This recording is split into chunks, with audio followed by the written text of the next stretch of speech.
Your home for Kings talk and so much more. Live and vocal. Allen Stiles on Sacktown Sports. Yes. On a Monday, Allen Stiles, Sacktown Sports, taking up to 2 p.m. as we break down the Sacramento Kings, what they did heading into the weekend, what they will or will not do tonight on a St. Paddy's Day. The Kings are going to need more than the luck of the Irish to get back on the winning side of things. They have lost 4 straight. They look terrible. Vibes don't seem extremely bad. I'm still seeing some smiles. I'm still seeing just the fun nature of the Malik Monks of the world, players like that. So it doesn't feel like the sky is falling when you watch them, or I see local media posts about their practices and things like that. But from the perspective of what the season is going to be at this point, the sky is kind of falling. You know, it just every single time you hope that the Kings can prove you wrong, they don't. They prove you right. And if you are a caller or texter who said, Allen, I don't want to be hurt by this team anymore, I hear you. Because even without Ja Morant playing, who we will talk about the Ja Morant situation. If it wasn't for Zion Williamson, there would be a lot more heat on Ja Morant. And I get it. You can't do anything about injuries. It's the worst part of sports. But if it wasn't for Zion Williamson, a lot of people would be paying more attention to the fact that Ja Morant just kind of never plays. So we'll talk about that. And he's out again tonight. But the Kings have lost to the Grizzlies when Ja Morant was out in the fourth quarter, right? When he was ejected. So the Kings have bigger fish to fry. And regardless of whether Ja Morant plays or not, they need to figure out who exactly they want to be, who exactly they could be. And when you look at this season, I am curious now because I felt the same way. This isn't really a Doug Christie thing, but do you look at the Mike Brown firing any differently now?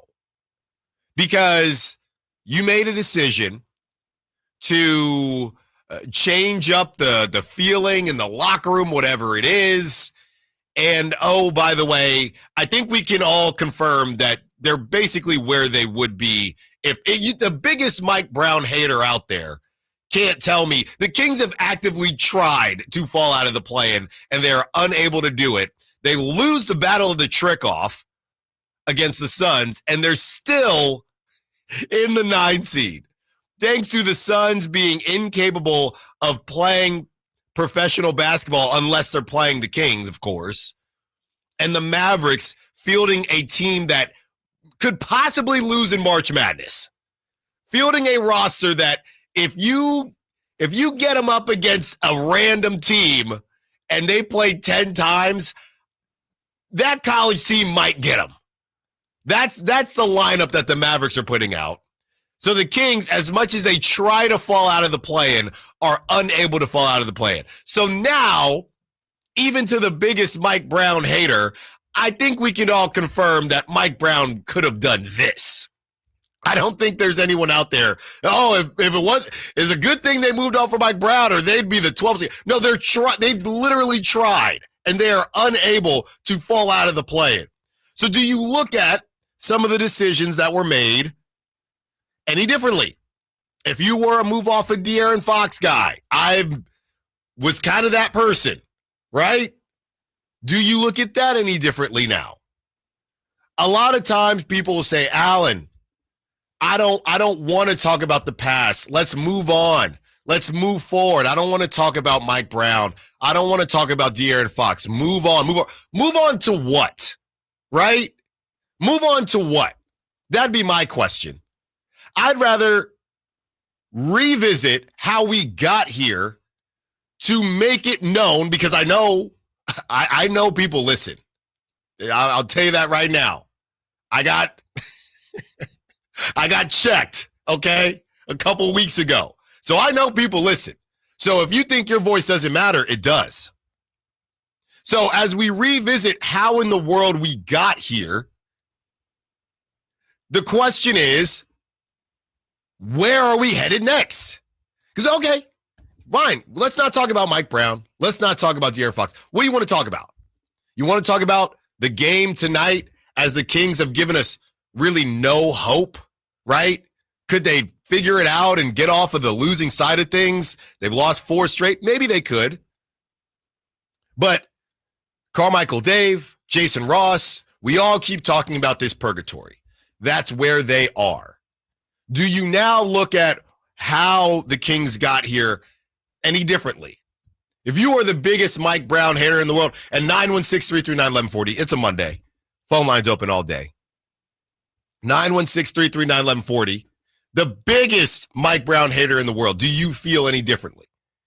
Because there's no way that when they fired Mike Brown, they expected to be in the same spot. Because we now know also that it's all connected. Hey, we're going to move on from Mike Brown. That means we're probably going to lose De'Aaron Fox. So they made this decision. It's okay to make decisions if you have a plan, even if those plans don't necessarily work. The issue is, I don't think they had a plan. It was, well, we're losing. I don't like it. Fans are booing. Let's move on and fire a guy who we haven't even started to pay the new contract, by the way. And because we're going to fire this guy, we're probably going to lose De'Aaron Fox, but we're okay with that too. Because, hey, we'll just figure it out, right? Making decisions without plans is my problem. You can make the wrong decision, right? If my daughter, when she gets older, you make the wrong decision, but you feel like you had a plan, then I'm okay with that. But making a decision with no plan is worse. So it's not about whether or not they should have fired Mike Brown or they should have traded De'Aaron Fox. If you have a thought process and the thought process doesn't work out, that's fine. There was just no thought process.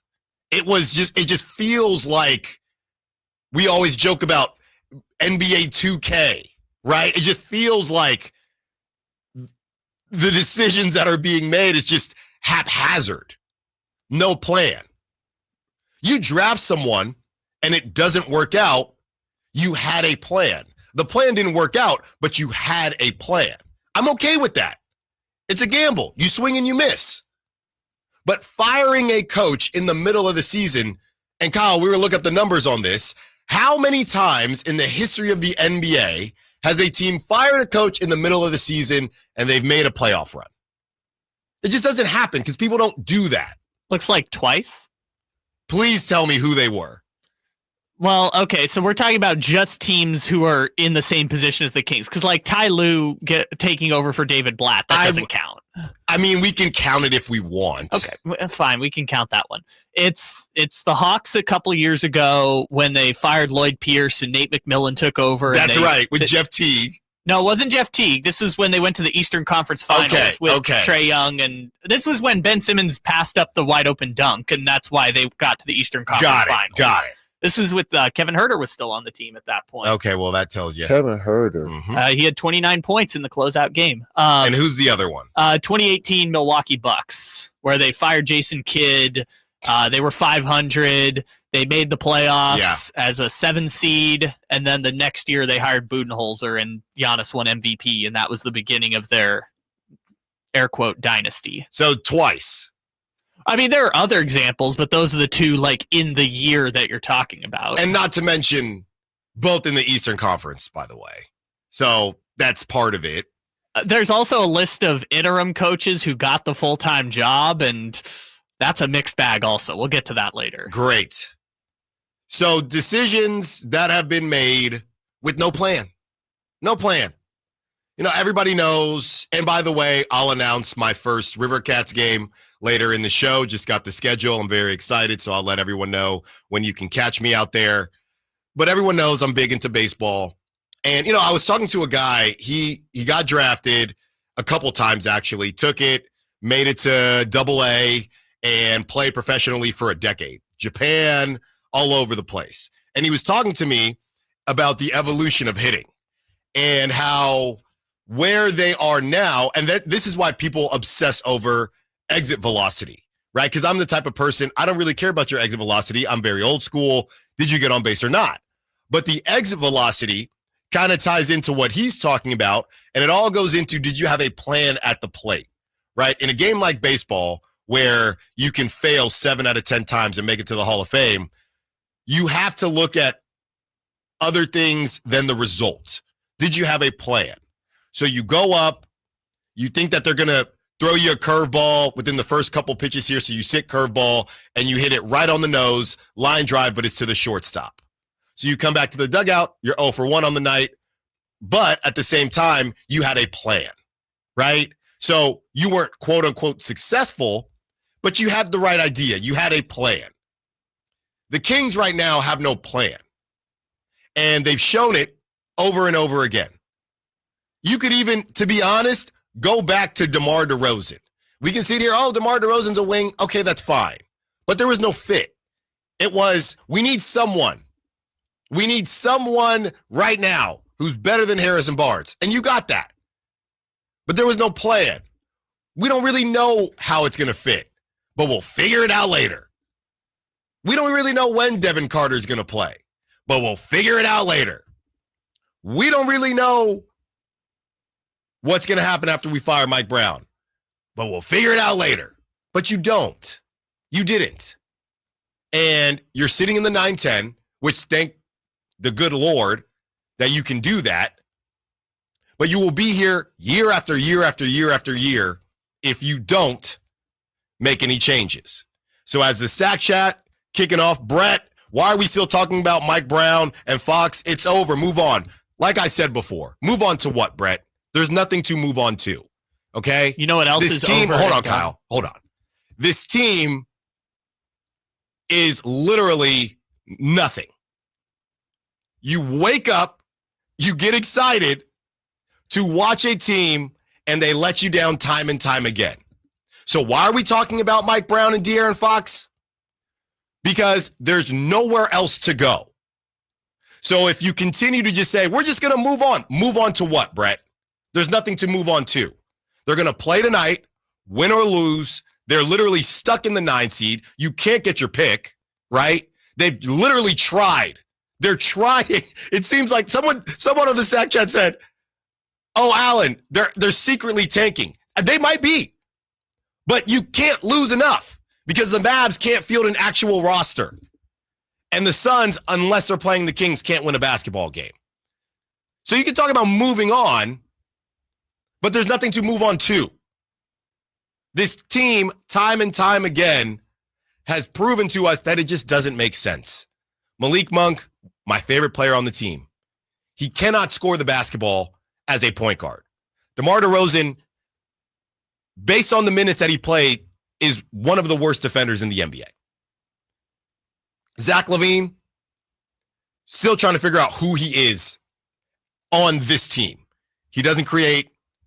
He doesn't play make. And when he does, he turns the ball over. Domantas Sabonis, a walking double-double. We know that. But even before the changes, even before the moves, it did not lead to winning basketball. So as we sit here and people ask the question time and time again, hey, why are we looking backwards? Because right now, there's nothing to look forward to. 4 hours with you. We're going to get to some Niners as well. And we got some baseball going. And March Madness. Allen Stiles, Sacktown Sports. On the move? Got somewhere to be? Take Sacramento Kings basketball with you. The Sacktown Sports app will let you stay connected to your passion. Never miss a moment of Sacramento Kings basketball with the Sacktown Sports app. Power Business Technology is proud to be a 100% independent, locally owned and managed Toshiba copier dealer. Local ownership cuts out the red tape, allowing ourselves to never be too busy to personally answer the call when our clients need us. Recognized for excellence in service execution, training, and customer service, we're proud to be named a Toshiba ProMasters Elite Dealer since 2021. Contact us today for all your business printing needs at 844-POWER-BZ. That's 844-769-3729 or or visit us at powercopiers.com. Look, I've played a lot of golf courses in Sacramento, but if you want pristine conditions, a fun layout, and 27 holes that never get old, Timber Creek and Sierra Pines is the spot. The fairway is perfect. The greens, smooth and true. The practice facility, next level. And whether you're out for a casual round or hosting a big tournament, Timber Creek delivers every time. The course is always in top shape. The staff treats you right. And the experience, it's unmatched. It's easily my favorite place to play in Sacramento. Book your tee time now at timbercreekgc.com.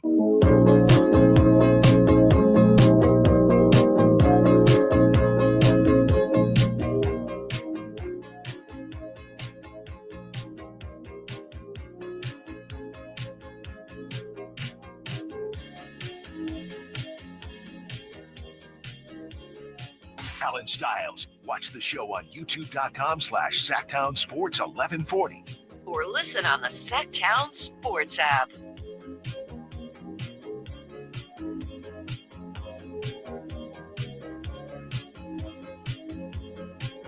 We go back and forth with everyone, and I understand the conversation as far as, hey, you can't make any changes, but I would combat that with, if you don't understand your past, you're doomed to repeat it.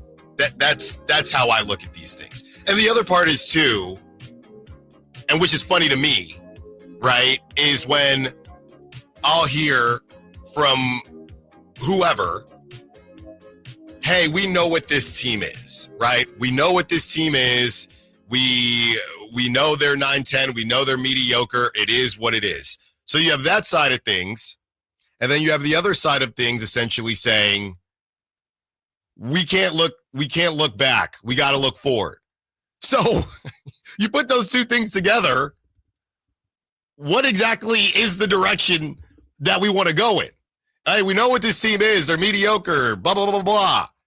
Hey, we can't look at the past because I don't know what's going to happen in the offseason. People have played with the idea of blowing the whole thing up, right? Has this season been bad enough to blow the whole thing up? Depends on who you talk to. I think based on what we know, I think that answer is no. I think that answer is no, we're just a piece away. You can convince yourself that you're just a piece away every single season. It doesn't mean you actually are, but you could convince yourself. And I think that there's enough talent I'll put it to you like this. There's enough talent on the team to convince themselves that they're a tweak here, a tweak there. But again, this is based on what their goal is, right? Are they a tweak here, a tweak there, away from winning a championship? No. But we don't know if that's their goal. Actually, we've essentially been told that the goal is just to get to the playoffs. So are they a tweak away from getting into the playoffs? Maybe. The other issue is when we do these, and I feel like when we do these exercises, and I'm just saying the collective we forget that everyone else is doing stuff too, right? I think that was a huge piece of last offseason. It was, well, Malik Monk got hurt, Kevin Huerter got hurt, and we upgraded from Harrison Barnes. So we got better, relatively speaking, right? But that didn't have anything to do with what other teams were doing. The fact that the Grizzlies were coming back into the conversation. The fact that nobody saw the Rockets making this leap. They've stumbled a little bit, but making this leap. OKC wasn't a fluke. We actually, a lot of us had the Mavericks. A lot of us. What's crazy is about the Western Conference is two teams that everyone had locked to be in the playoffs are not currently in the playoffs, and they've been replaced by other teams. The Phoenix Suns, and I was there too. You get Tyus Jones. I was on the Phoenix Suns bandwagon, and the Dallas Mavericks. I know Dallas Mavericks are in the play-in, but neither of those teams top 6 teams, and they've been replaced. So the Kings keep operating as if they're the only team getting better. So there are changes that are just a bit, I know I sound like a ref here, the marginal changes that they're making makes them better, but they're not taking into account what other teams are doing. The fact that Ahmed Thompson can take a crazy leap. The fact that the Nuggets are, as much to my chagrin, really, really good and not going anywhere. How about the Golden State Warriors? I know that's taboo out here, but how about the Golden State Warriors, who I'm not, look, and that's what I said. I'm glad everyone got their fun. I'm glad last season after the play and everyone was doing the night-night, because you never know what's going to happen. So now they're back into it. You never know what's going to happen. So the Kings can make a couple tweaks, but they're making moves based on what we're looking at right now. So this is what the Kings are going to do. They're not going to blow it up. They're going to refuse to blow it up. And they're going to make tweaks that say, hey, if we do this, this, and this, that team could make the playoffs. Yeah, this season. That has nothing to do with next season. And the fact that the Rockets are probably going to get someone and get much better. The Portland Trailblazers starting to figure it out. They are essentially the Rockets of last season. That's how I look at the Trailblazers. The Golden State Warriors, they've already re-signed Jimmy. Look, how sustainable do I think all this is? I don't know. But they're not going away. Oh, by the way, the Lakers still have Luka Doncic and LeBron James. Oh, you're forgetting about one other team. It doesn't really matter. And the San Antonio Spurs. Wemby is coming. So they're going to make these changes and essentially in their mind say, oh, now we're good enough to make the playoffs this season. If we had done this, we would have made the playoffs this season. But it's a completely different season moving forward. So the retooling thing, they're going to keep just messing with a little bit here, a little bit there, and maybe they get lucky, and that'd be great for me, professionally and personally. It'd be great. But they do not take into account the fact that other teams are also getting better. They just don't do it. They refuse to do it. So when you're looking at the future and everyone, wants to sit here, we don't know if the Kings will get their pick, probably won't. Hey, can we do this? Can we do that? I'll tell you right now, if I was in charge, actually, I'll save it for after the break. Allen Stiles, Sacktown Sports. Meanwhile at Xfinity. Okay, huddle up. Do you realize how many fans stream basketball? It's madness. But real fans stream with Xfinity Internet. Totally. We've engineered the fastest connection. With reduced buffering and low lag. 'Cause making streaming better is what we do! Yeah! Yeah! Can we let go now? It's really not a huddle with two people. Switch to Xfinity Internet and stream live sports from the best seat in the house. Bring on the good stuff. Restrictions apply. Not available in all areas. Actual speed vary. Not guaranteed. If you've always wanted to be a part of that Jeep life, there's no better time than now than the 2025 Jeep Wrangler. And no one has a better selection than Sacramento Chrysler Dodge Jeep Ram. The Jeep Wrangler has been unmatched in off-road capability for over 80 years. But being a Jeep owner, it's so much more than the performance on and off the road. It's a lifestyle. It's camaraderie. It's the versatility and the customization. The new Jeep Wrangler, it's better than ever. And you won't be able to find a better car buying experience or selection than at Sacramento Chrysler Dodge Jeep Ram. Things are just better when you switch to Cricket.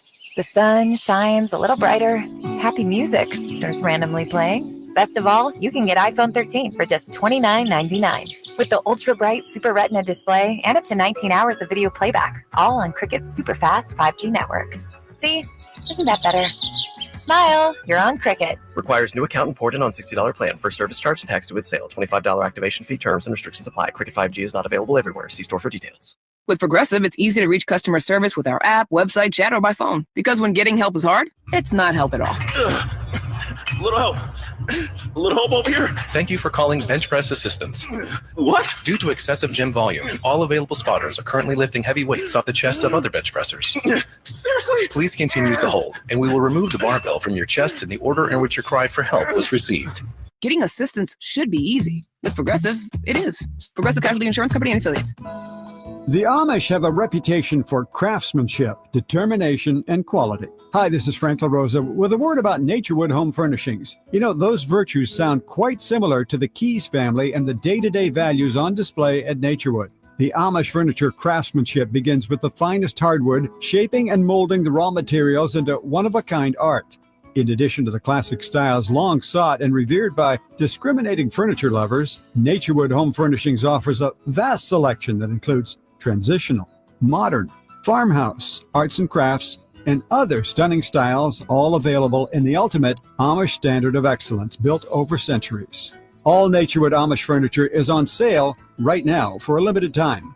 Let the Naturewood team guide you through their selection of Amish furniture that will be with you forever.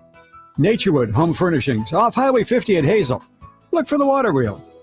Big savings are back at Folsom Lake Honda, your one-stop Honda shop. New Hondas are piling up, and that means big savings for you. Looking to own or lease? During the spring sales event, drive a brand new Accord or Civic. Visit us today at FolsomLakeHonda.com, your one-stop Honda shop. As a family-owned and operated dealership since 2009, customer service is our #1 priority. Our customers love doing business with us, and you will too. Folsom Lake Honda, yeah, your one-stop Honda shop.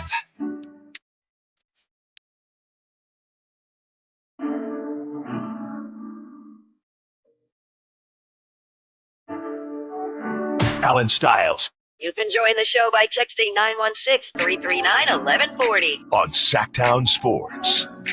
A little bit of housekeeping. I know I'm going to get roasted for this. But yeah, Friday's my birthday. I'm taking it off. So I will not be in on Friday. I'll be in San Diego enjoying some golf, hanging with some buddies, watching March Madness. So yeah, I know I can hear Dave already. The thing is, there would have been Friday Fun and Games, so we wouldn't have done celebrity birthdays anyway together. It depends on whether one of them are gone also. That's true. So, which you never know with Dave. No, you honestly, he could be on a plane right now. So I will be out. I will give, once I have more information on who's filling in on Friday, I will share that with all of you. But that is the situation this week as we are talking Kings, moving forward, moving backward or looking backwards as well. 916 says, you want to blow it up and be terrible for 4 years minimum. And with our track record, it could be longer. I don't even necessarily know that I want to blow it up. I guess the end of the day is just make your next move your best move. There are some tweaks that the Kings can make. And like we said, be competitive, right? Mess around and get in the playoffs. That's still possible. And if that's their goal in life, to just make the playoffs, which isn't even a crazy thought process based on the past that the Kings have, that's fine. So I don't want them to blow it up at all. But I think to get into championship contention, you'd probably have to do that. I don't see enough moves that you can make. And unless we're talking about moving on from Sabonis, if you move on from Sabonis, then yeah, you're essentially starting the blow-up process. So you're just moving around, changing the edges up a little bit. DeMar DeRozan goes to a contender. I actually had the trade generator up, trying to see, just because I know he's from SoCal, if something could work with the Lakers, Rui Hachimura. Dorian Finney-Smith, his contract is actually up. So I'm just looking at, Jared Vanderbilt, something like that, get some defense here. So something like that, you get a couple guys, but then you have to look at the Lakers and say, do we want to pay DeMar DeRozan $23 million a year? Especially right? when we can trade every player on our roster for Kevin Durant. They can do that too. So that's the whole thing with the DeMar DeRozan thing. It's more so, and it's not about wanting to move on from DeMar DeRozan per se. It's also what does DeMar, there's three parties involved. What does DeMar DeRozan want? What do the Kings want? And what does whatever team that we're cooking up in our mind, what do they want? Do the Lakers want DeMar DeRozan? Do the Clippers want DeMar DeRozan? Do they want them at $23 million a year? What does DeMar DeRozan want? Does he want to keep being a number two option somewhere, or does he want to kind of evolve his career in the later stages? It's a hard question. I mean, it took Carmelo Anthony 2 years to finally come to terms with it. It took Russell Westbrook a couple tries. Who knows how long it'll take DeRozan? The money isn't the problem. It's if you're the Lakers, right?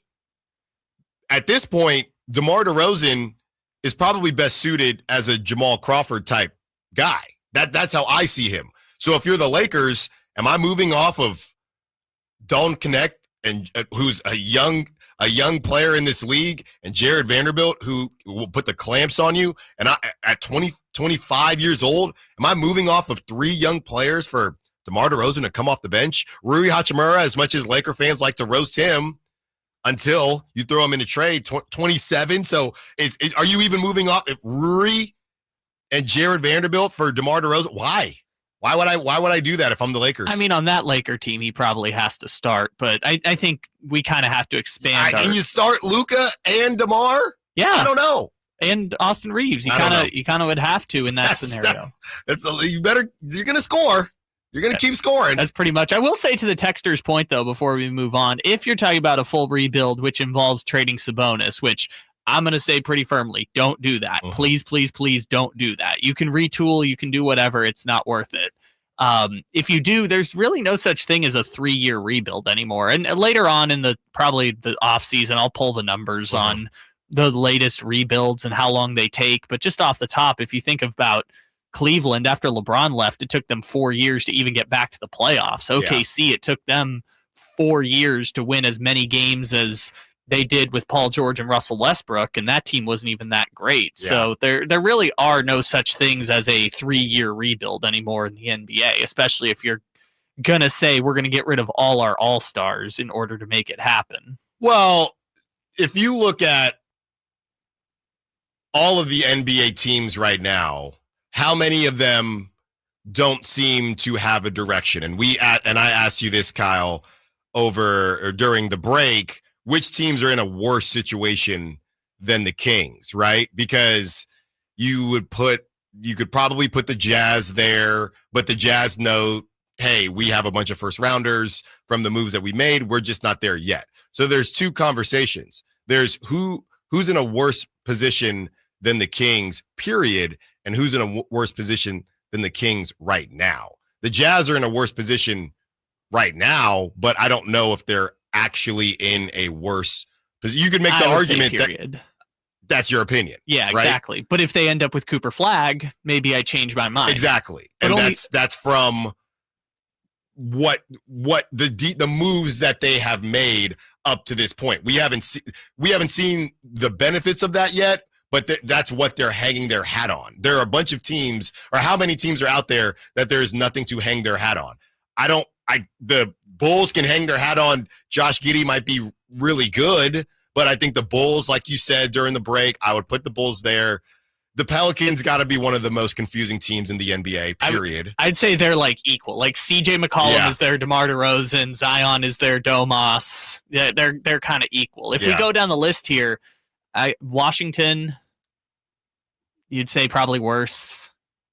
Right. Are they hanging their hat on Sarr being something? Young talent, I guess, but they're pretty bad. Here's kind of my thought on that. Utah, Washington, and Charlotte. I would say the team that gets a star in this draft has a better upward trajectory, but I'd still not want to be in the purgatory of the 14% chance that we might, or 28% chance we might end up with either Dylan Harper or Ace Bailey or Flagg. I was going to kind of say, because even Ace Bailey, some people are like, I mean, he's not a complete prospect like some of these other people. He'll go number 3, but people are not like, this guy is a can't miss hit at the top of the draft. Yeah.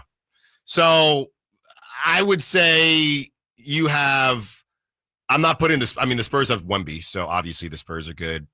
Blazers, enough young talent. I think the Blazers are in a better spot than the Kings. So here's the interesting thing. I'd say they're on similar equal footing. I would just say my point is I would not want to have been I would not choose to have gone through what the Blazers have gone through the last 4 years in order to get to where they are now, where they're sort of on par with Sacramento. I just do not think the juice was worth the squeeze when you talk about all the years of losing, the brutal summer of the Damian Lillard saga where that fan base was kind of torn apart on that. I mean, at least to that point, though, at least the Blazers can go back and they did go to a Western Conference Finals. They had some good times, right? So at least they've had some good times. Yeah, they went to the playoffs 8 years in a row. Yeah.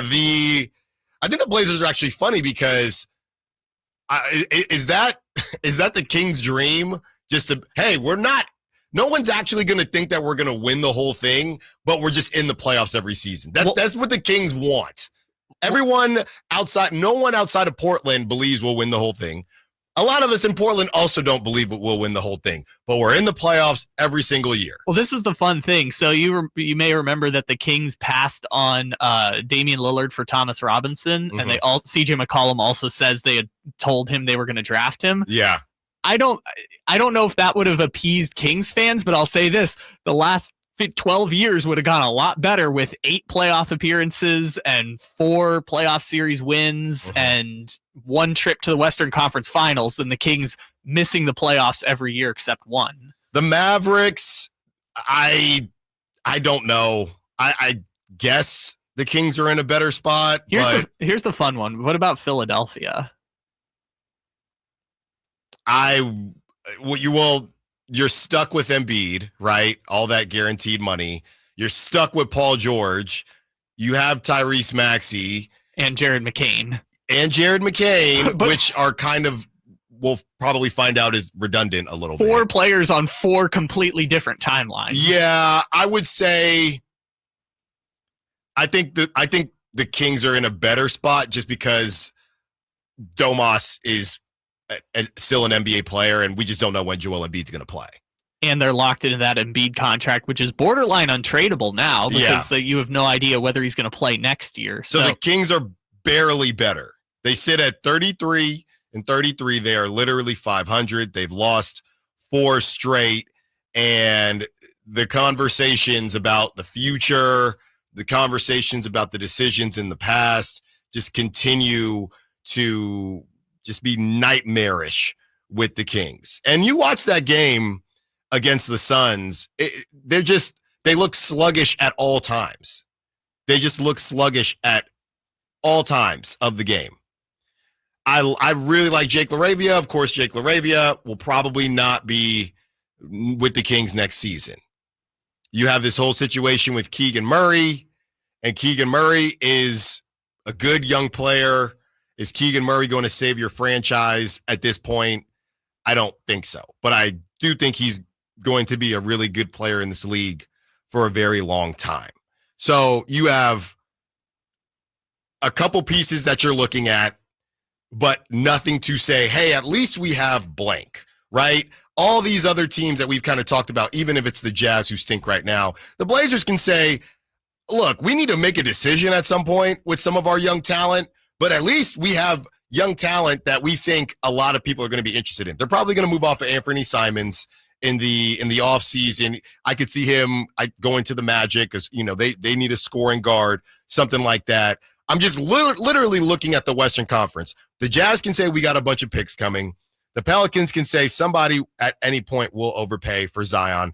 And, we still have DeJounte Murray. We had crazy bad luck as far as the injury is concerned. Yeah, just like the Grizzlies last year. The Spurs have Wemby. I just talked about the Blazers. The Suns, I guess, the Suns are in a bad spot. I would say the Suns are in a worse spot than the Kings. At least they have an owner that's worth $20 billion. Yeah, I would say the Suns are in a worse spot than the Kings. And then Dallas.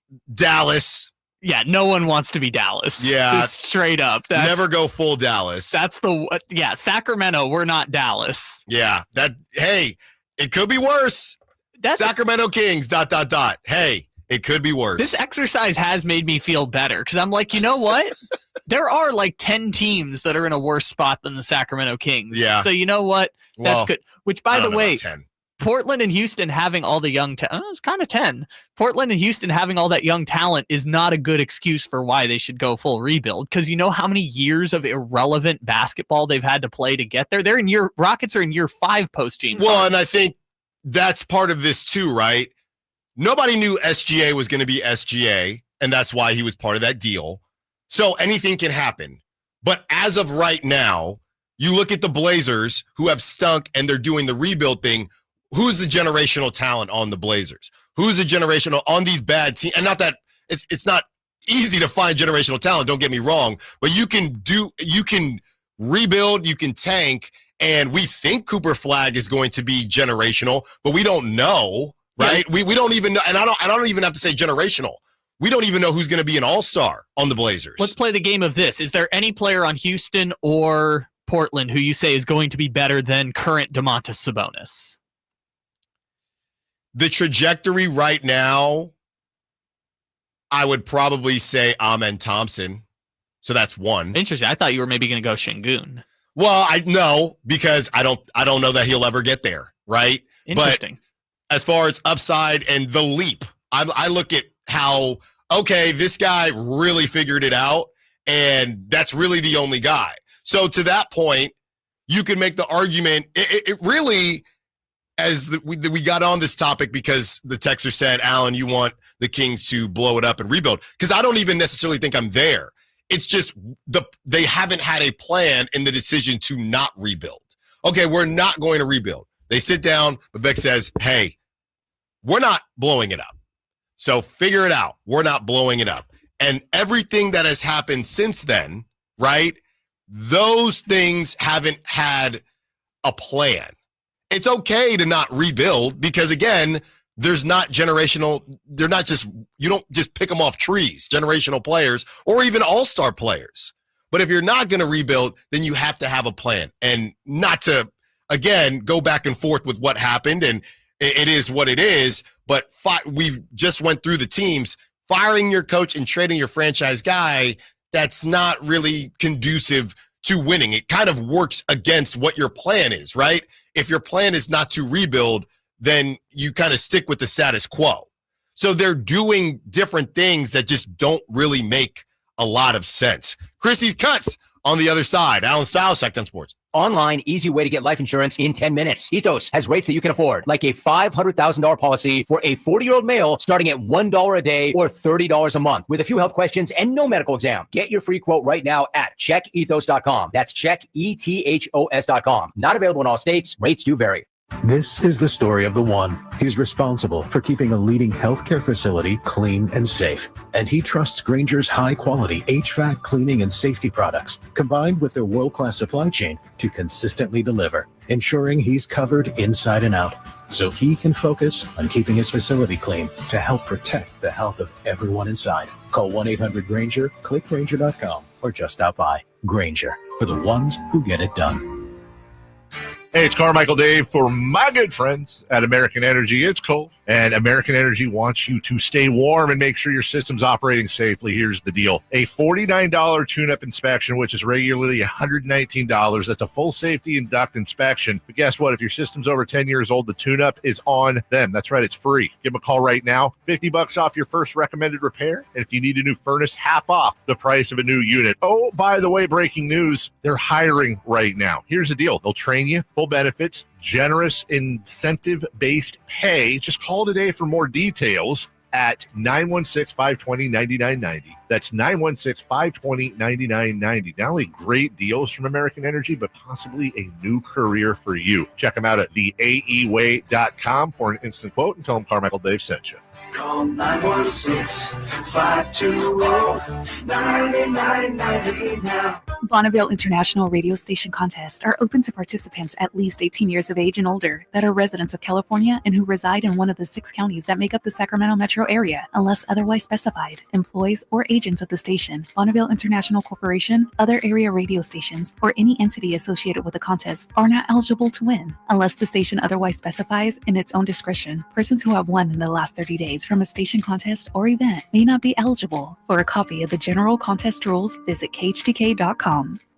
Explore unbeatable lease offers at Folsom Buick GMC. Lease the 2024 GMC Hummer EV SUV for just $699 per month. The 2025 GMC Sierra 1500 for only $469 per month. Or the 2024 GMC Sierra Crew Cab Pro for just $219 per month. Plus, enjoy a 20-year, 200,000-mile powertrain warranty with any new vehicle purchase. Check dealer for exclusions and receive a Starbucks gift card when you visit our store. Visit Folsom Buick GMC today. See dealer for complete details.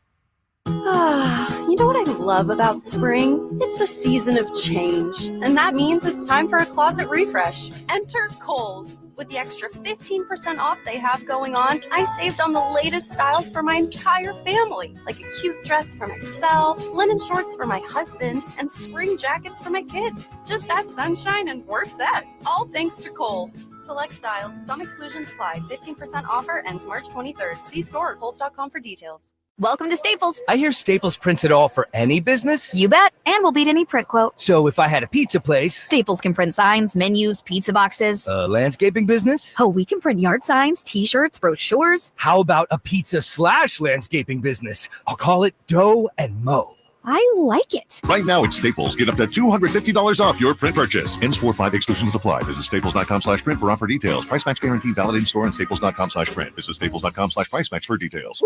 Unbelievable. All right. Those are the sounds of tax accountants rejoicing after experiencing the power of Blue Jay, the leading generative AI solution for tax research. Tax season is here, and if you're an accounting firm, the pressure is on. Long hours and tight deadlines make this time of year a challenge for even the most seasoned tax professionals. So, tax accountants, here's your solution. Blue Jay, the preferred partner solution of CPA.com for tax research. Ask a complex tax question, and Blue Jay gives you better tax answers in seconds. Save time and maximize your clients' refunds with high-speed, accurate, and intuitive AI technology built with a library of only the most trusted tax resources, updated daily to keep up with changes in tax. For a limited time, save 40% off at bluejay.com/start now. That's BLUE, the letter J.com/start now. Or text BLUE to 511-511. Blue Jay, generative AI for better tax answers. Text BLUE to 511-511 today. Tax fees may apply. Allen Stiles. Watch the show on youtube.com/Sacktown Sports 1140. Or listen on the Sacktown Sports app.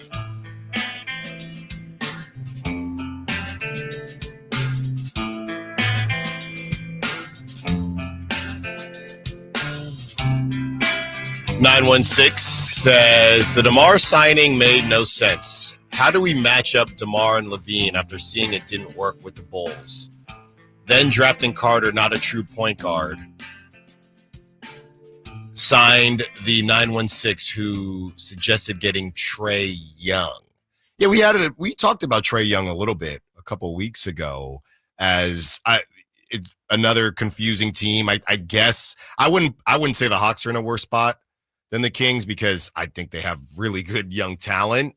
Will anybody be generational? I'm not sure, but I mean, Dyson Daniels, he kind of took a leap this season, and with Jalen Johnson. So they have a couple guys enough that I don't think they're in a worse spot than the Kings. Plus they lucked out in getting Maurice O'Shea with that first pick. Yeah, right, exactly. So they get that top pick in the draft. What happens with Trae Young is really up to the Hawks. If you do get Trae Young, I'll put it to you like this, and I've already said this time and time again, that Malik Monk is my favorite player on the Kings.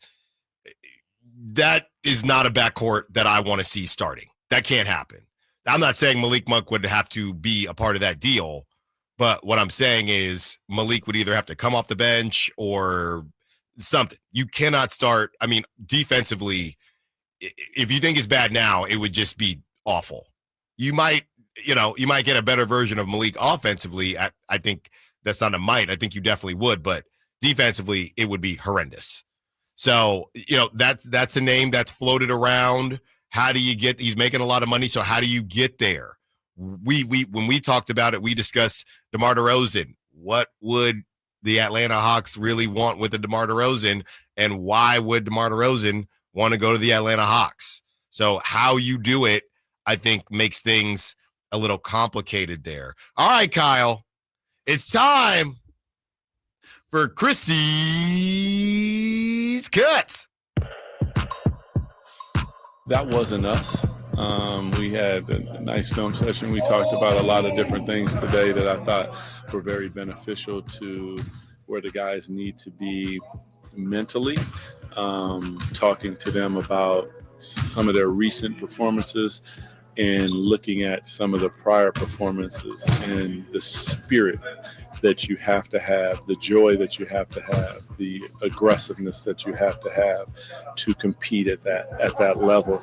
And I think they agreed, and then they came out and had a spectacular practice. So I'm happy for that. This is about process right now, and the process, the byproduct will be the outcome we're looking for. But the process must be proper. That's who I am and what I need from them every single night. The steep opposition doesn't really, all that is a test for who you are and what you're about as a team. That's not really actually, I would rather that than playing people who you're supposed to beat, and then that's even worse when you go out and you don't have a really good performance than when you go out and you compete at a high level and team is number 1 or 2 in the NBA, and whether you beat them or not, but you're trending in the direction that you need to trend in to get the results that you want to get as an organization. And that's really where we start. And in these last few games, it hasn't been that. And they understand that, and I would expect something different out of them. I don't think anyone saw the Plumlee one, but yeah, we not about that. Like, if somebody touches our guy, it could turn into something, and that's really like what I expect out of them. The way that I want them to play will actually make a little bit of that happen. Not that that's what you want, but we always want to punch first. We always want to touch first. We always want to be the aggressor. We do not want to be reactionary. In those moments, I don't know. I didn't particularly see it, so I can't speak for the teammates, but he knows, and I told him, like, I'm not about that, so you never have anything to worry about from me. I got you 100 and 900 and 1,050% every time. When I took over the very first practice in Los Angeles, I did something that kind of set the baseline for where we were at. It was simplifying along with some other things, and I did it again today, because as I look back, like, you can get lost in the sauce of what, you're trying to win, you're trying to put people in the right positions, but there's also a whole new team sitting over there, and they need to understand the same thing that original team did in Los Angeles. And today I gave them that. And from there, we built. There's a confidence, there's an understanding. There are a lot of different things that come with what I told them today. And I think that they accepted it well. And then they went out and practiced at a high level. There you go. There you have it. No Ja Morant tonight against the Grizzlies. Can the Kings? Sounds like things have been moving in the right direction. It's typically, at the very least, a competitive game against the Grizzlies. The Kings match up pretty well. Not to say that they normally win those games, but I don't know when's the last time the Kings have gotten a beatdown from the Grizzlies, right? It's always competitive. They always have a chance to win, and they have, if anything, the Kings have going back to last season, they beat down on the Grizzlies once or twice. So I think that the Kings will probably get this W tonight, start to move in the right direction. You lose 4 straight, there's really nowhere else to go, or you just continue to spiral, right? And as the March Madness, the gauntlet gets heated up here, I think the Kings realize, hey, this could get pretty ugly, but at least we're at home for the duration of it. Today you have the Grizzlies, the Cavs on the back-to-back. It's a home back-to-back, but the back-to-back with the Cavs and the Bulls Wednesday and Thursday. So this feels like one. Again, we'll discuss how the Grizzlies might actually be better with Ja Morant. At very least, they aren't worse without Ja Morant. So that's part of it. But they have an opportunity to go out, get that bad taste out of their mouth from the last 4 games. They're at home now, and you better do it today, because you don't know what's going to happen against the Cavs and obviously the Bulls. You feel like the Kings will win that one. And then you have the other end of the gauntlet with the Bucks, the Celtics, and the Thunder. But sounds like things have been off to a good start, right? Practicing the right way. Feels like they went back to the basics a little bit. Hey, let's go back to the basics. Let's rehash some of the things we did when I first got this gig. Because to Doug's point, a bunch has happened.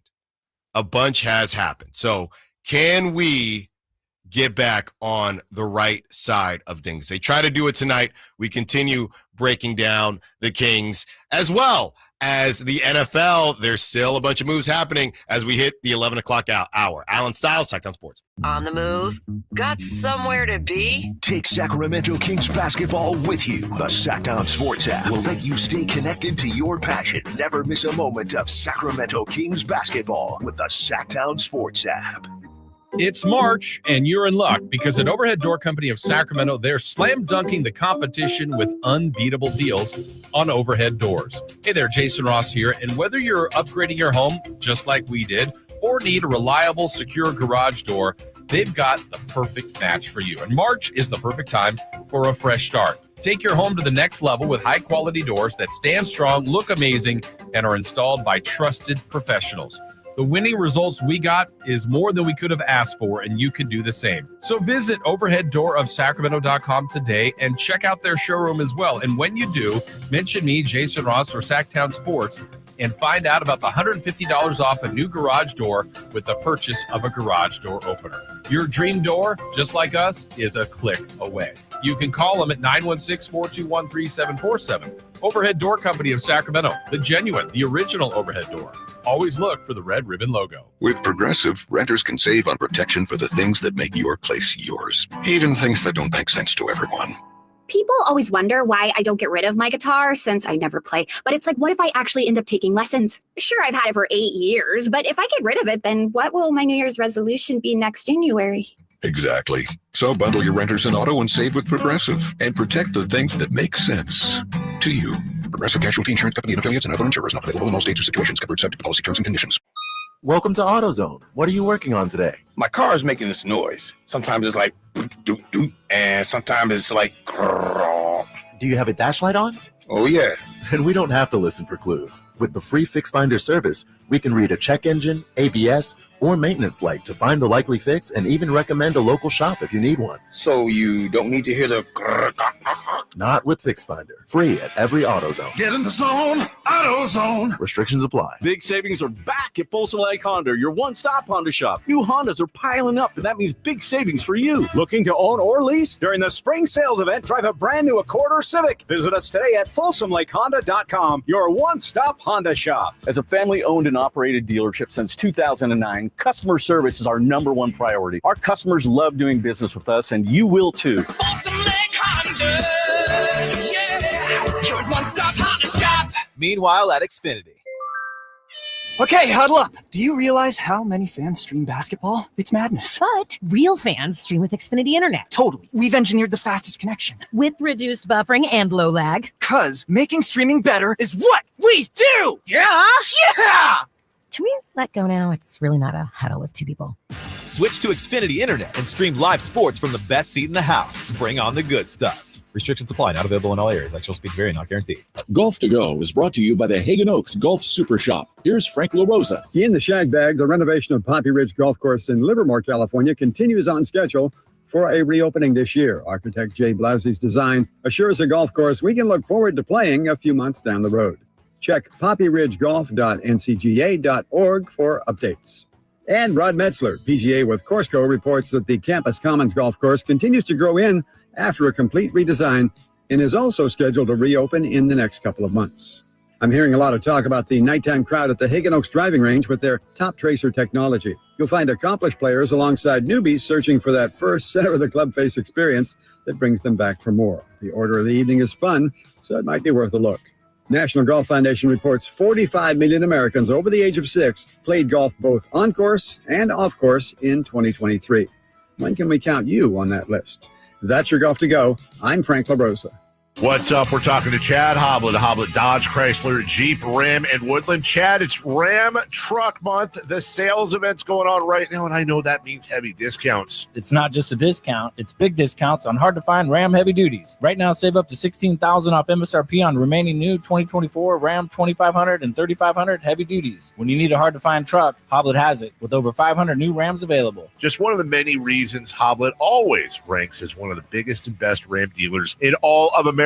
And we are proud of that. But we don't just sell Rams. You have to check out the Hoblet Certified Pre-Owned Supercenter with 200 vehicles available and 30 under $20,000. Search, select, and save through their whole inventory at HobletDodge.com. Unbeatable prices, unbeatable selection. Nobody beats Hoblet, period. $16,000 total net savings after $71.29 factory rebates and $88.71 dealer discounts. Rebates include $500 first responder bonus cash for eligible first responders and $66.29 West BC standalone 10% below MSRP. 5 vehicles at this net savings. Sample VIN 316786. Not everyone will qualify for all rebates. See dealer for details. Twin Peaks is the best in the game. Here, the Scratch Kitchen delivers lunch in the clutch. I mean, where else can you order a 29-degree draft beer and a quickie combo on your lunch break? Only at Twin Peaks, the #1 sports bar. KHTK HD1 Sacramento, KYMX HD3 Sacramento. Your flagship station for the Beam Team. From the Power Business Technology Toshiba Studios. This is Sacktown Sports 1140.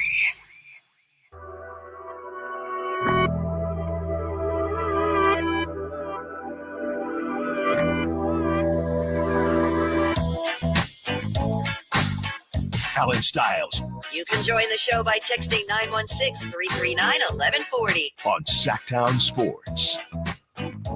So how does it work? And someone was guessing my age. I'll let you guys have fun with that on Friday, assuming Jason has my birthday for celebrity birthdays. But how does that work in my age now? Because I was out with some buddies who came into town. I showed them.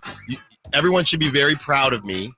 Some Bay Area people came out, showed them Doco, showed them, we hit a couple spots. It was a lot of fun. They were very impressed with Sacramento. Okay, so Sacramento Styles was working hard. Working hard. No. Light it. Thank you, Draymond.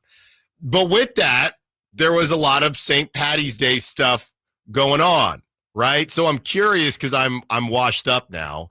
I'm curious if you are a young person, did you go hard this weekend and then you go hard for actual St. Patty's Day today, or is today just pretty dead? I don't know. I think this is like when Halloween falls on a Tuesday. It's like, yeah, you can do it, but the real deal is this weekend. There were so many St. Patrick's Day things happening this weekend. Yeah. It was crazy. I cannot see. I mean, people will run it back today, I'm sure, but it felt like it was pretty aggressive this weekend. So I went out to go to the grocery store on Sunday, and the Shamrock Run was going by our house, so I had to park and walk a mile back home. Right. And 2, the brew bike was out at 8:30 in the morning on a Sunday. I love it. I was shocked when I saw the brew bike people out. I love it. So yeah, I am washed. We're going to grab some food today, but besides that, obviously the Kings play tonight. If you went hard this week, is it just an excuse to double, triple up? Hey, we went hard on Friday or Saturday, St. Patty's Day, and then we go hard again tonight, but even though it is a Monday, or is it over? That's what I want to know. I wouldn't know. 916-339-1140. Let's get to Ashley, who wants to be a part of the conversation. What's up, Ashley? What you got for us? So, personally, I think that this stretch coming up for the Kings, it's going to be a very tough stretch, as we all know. Mm-hmm. But I think that there is an opportunity in some of these games this week to potentially make some noise. I'm looking at some of these games. For example, tonight I've heard that Ja might be out. Mm-hmm. That could be a break for us. And if we're able to take advantage and maybe parlay that into not necessarily a win against the Cavs, because that's going to be tough. But we got Chicago, which I think is a very winnable game. I think the Bucks are a winnable game. It's going to be tough, but we've been competitive against them before. And as long as Zach LaVine isn't being shy to shoot, I think that there's a chance in that game. And then I also do think that even as tough as Boston has been for the Kings, we've been competitive against them this year. Granted, that was with De'Aaron Fox, but again, if Zach LaVine is on one that night and he's not being, scared to shoot the ball, I think that there is a chance to get some wins in this stretch. And so what I want to see is I want to see the Kings play with that passion that we had initially after Doug Christie took over. And I'm excited to see if that meeting that he had recently with the players, that was kind of like, well, not meeting, but that practice that was kind of like that Lakers practice.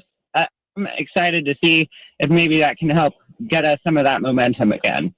Thanks for the call, Ashley. Yeah, I think you make some good points about where the Kings have been, and specifically Zach LaVine. I'm still trying to figure out who Zach LaVine is as a basketball player and who he's going to be as a basketball player on this team. And there are just a couple days where a couple games where you just see him, and I've talked about it as far as just sitting in the corner. And that, to me, I don't know how much you want to put on Zach LaVine, how much you want to put on Doug, right? They don't really, or just the coaching staff in general, as far as making moves to get Zach LaVine going. We've had a couple games like that, but as of late, what was it? The Warrior game, he took 6 shots or something insane like that. That's just, it's not going to fly. 916-339-1140. Let's get to Brandon. Wants to be part of the conversation. What's up, Brandon? What you got for us? Brandon. So you are a new dad around the same age, same time as I was. So I got a 2-year-old. I wanted to give you some advice if you haven't already learned the lesson that I had to learn this weekend. All right. So me and the lady thought it was we were going to be young again and celebrate. We're both Irish.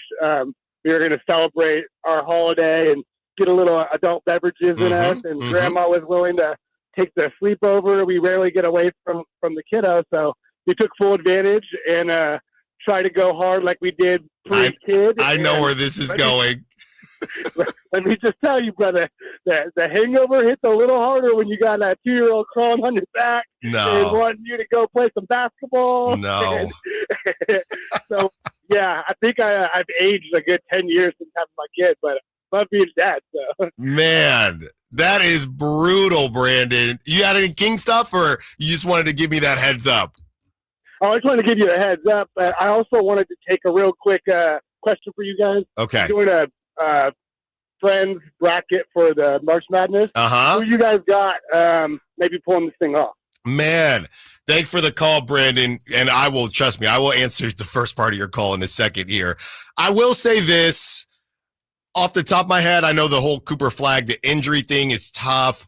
From what I've seen, I don't know why. I don't know if it's the orange, but I'm a sucker for Tennessee, and they let me down every season. But I am a sucker for Tennessee coming out of the Midwest. But I kind of pick them every year. So I like Tennessee, but obviously you never know, especially with these transfer portals. It truly could be anyone. I do like, there's going to be an 11 that wins, and I do like Drake to beat Missouri. Oh, you do now? Okay. Well, I feel like the SEC is always, there's certain conferences you got to weed through the big conferences that you get the benefit of the doubt in seeding. I don't know. I thought we were kind of done with Drake after last year.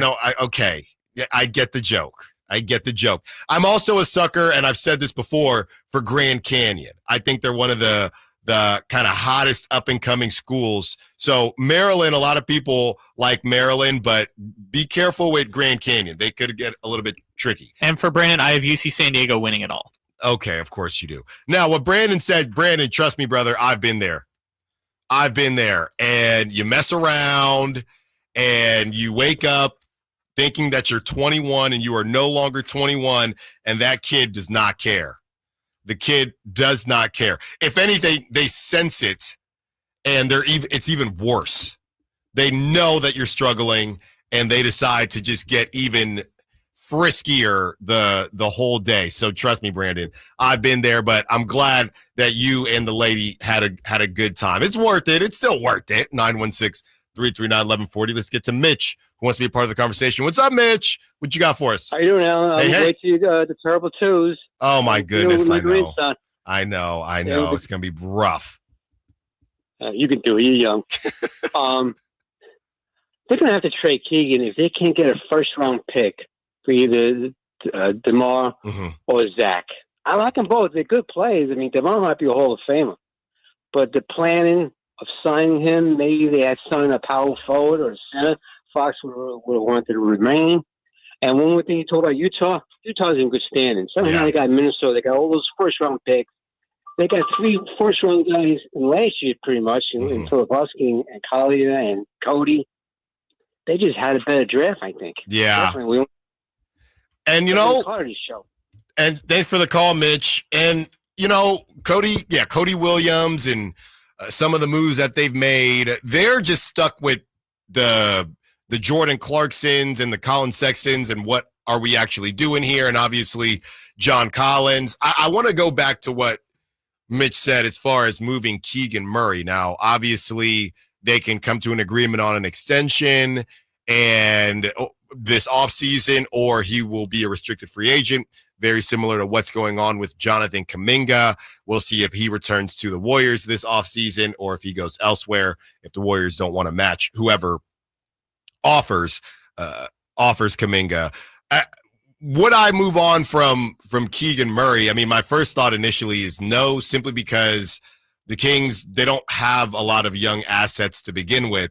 So I'm not in a hurry to move off of really the best young asset that you have, especially when at that point, I feel like you'd be selling a little low, right? Keegan is not at the top of everybody's mind right now as far as great young talent, right? And just because they're making him do a lot of things defensively, and he's been really good in 2025 shooting the basketball, but it just hasn't been the same as far as the buzz is concerned, and that stuff matters as far as making those moves. So it's not that Keegan is untouchable to me.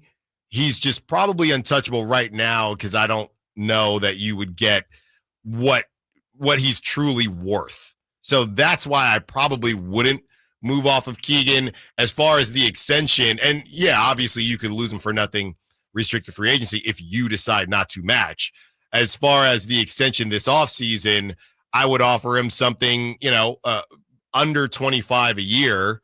And if he doesn't like what he sees, says, hey, you guys are asking me to do a lot, I'm not going to sign that. We're going to go into restricted free agency at the end of next season. I'll take my chances because if he has a really good season, you can always match. So I would not, if that camp wants to play hardball, I wouldn't break on it right now. But as far as him being untouchable, I also wouldn't move him right now simply because I don't know that you're going to get what his actual value is at the moment. On the other side, look, we always appreciate self-awareness, and Malik Monk has a very honest assessment of what has been going on with Malik Monk. We'll play it for you on the other side. Allen Stiles, Sacktown Sports. All guests and callers join us from the Folsom Lake Honda Hotline. Folsom Lake Honda, your one-stop Honda shop. With 25 award-winning years in Northern California, Ashton & Price is your local injury law firm. Pro attorney tip: if a firm presents as local but they're in LA, red flag. If your first consultation is not with a lawyer, big red flag. At Ashton & Price, your first consult is with a local attorney, and if serious injury prevents travel, a lawyer will come to you. Still not enough? George Washington's my uncle. At Ashton & Price, no red flags, just red, white, and blue. Remember, for the best advice, don't think twice. Call Ashton & Price. Every Saturday in March is your chance to shoot your shot at Sky River Casino's $250,000 Slam Dunk Cash Giveaway. Play slots and table games to earn entries and get 100 bonus entries every Monday and Tuesday. Visit Sky River Casino daily to score a free entry. Then join every Saturday from 7 to 10 p.m. for a chance to win up to $250,000. Visit skyriver.com for details. Gambling problem? Call 1-800-GAMBLER. Must be 21 or older.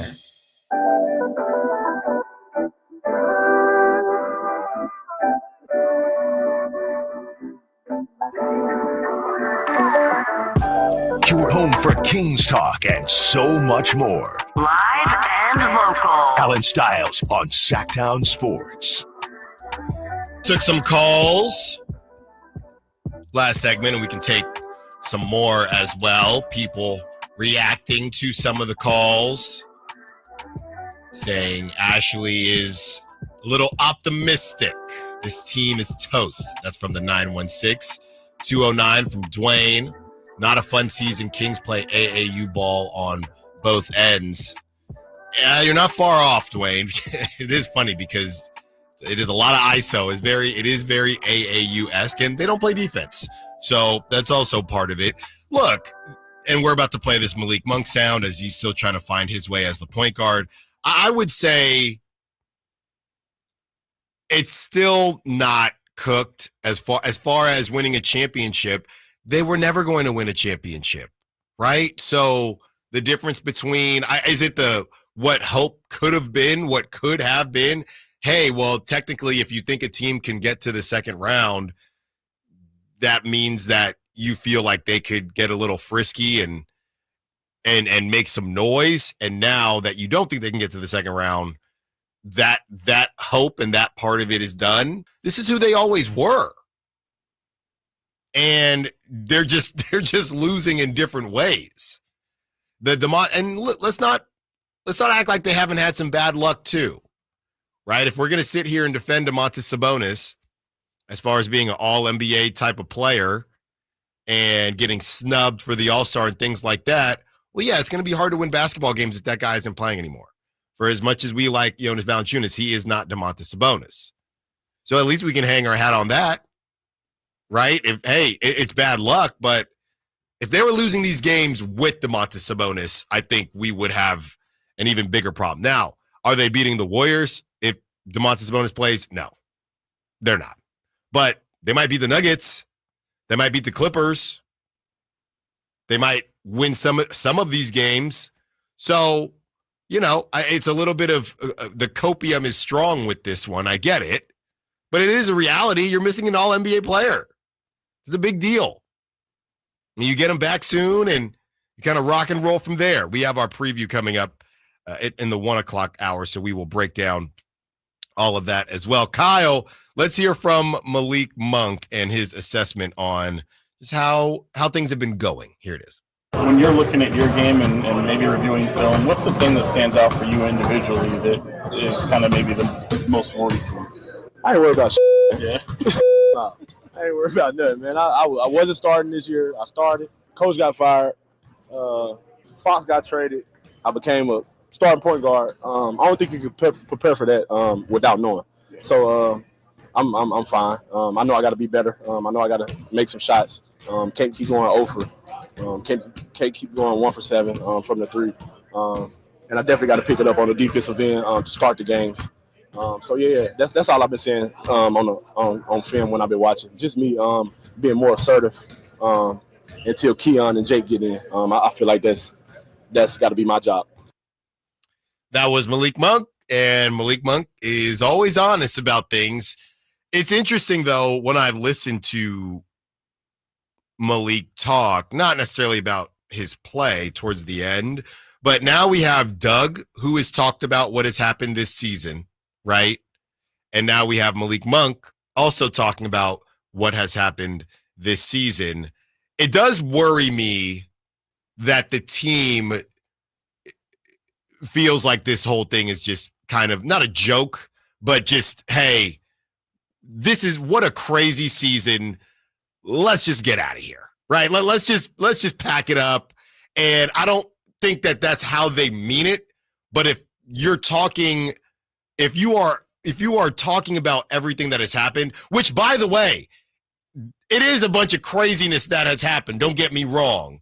But now you have Doug talking about it. You have Malik talking about it. It's almost the elephant in the room, if you will. Just feels like, hey, man, what a nightmare of a season.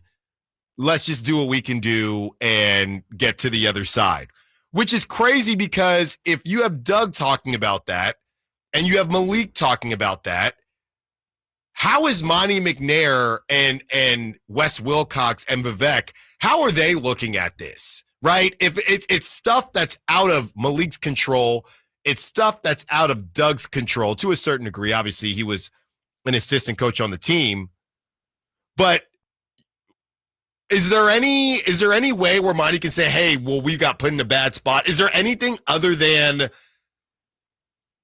De'Aaron Fox wanted out, right? Is there anything that they can say, this was unavoidable? It was all avoidable. Well, that's what Monty chose to say at the press conference, right? He said there was no path to go forward or no path. That was what he chose as the idea when, as I've said before, even if they had decided to shop De'Aaron in the first place, which we now know from the Sam Amick story was like, hey, Doug relayed it to them. Yeah. They decided we are going to trade De'Aaron Fox instead of taking the 50 cents on the dollar offer in the summer.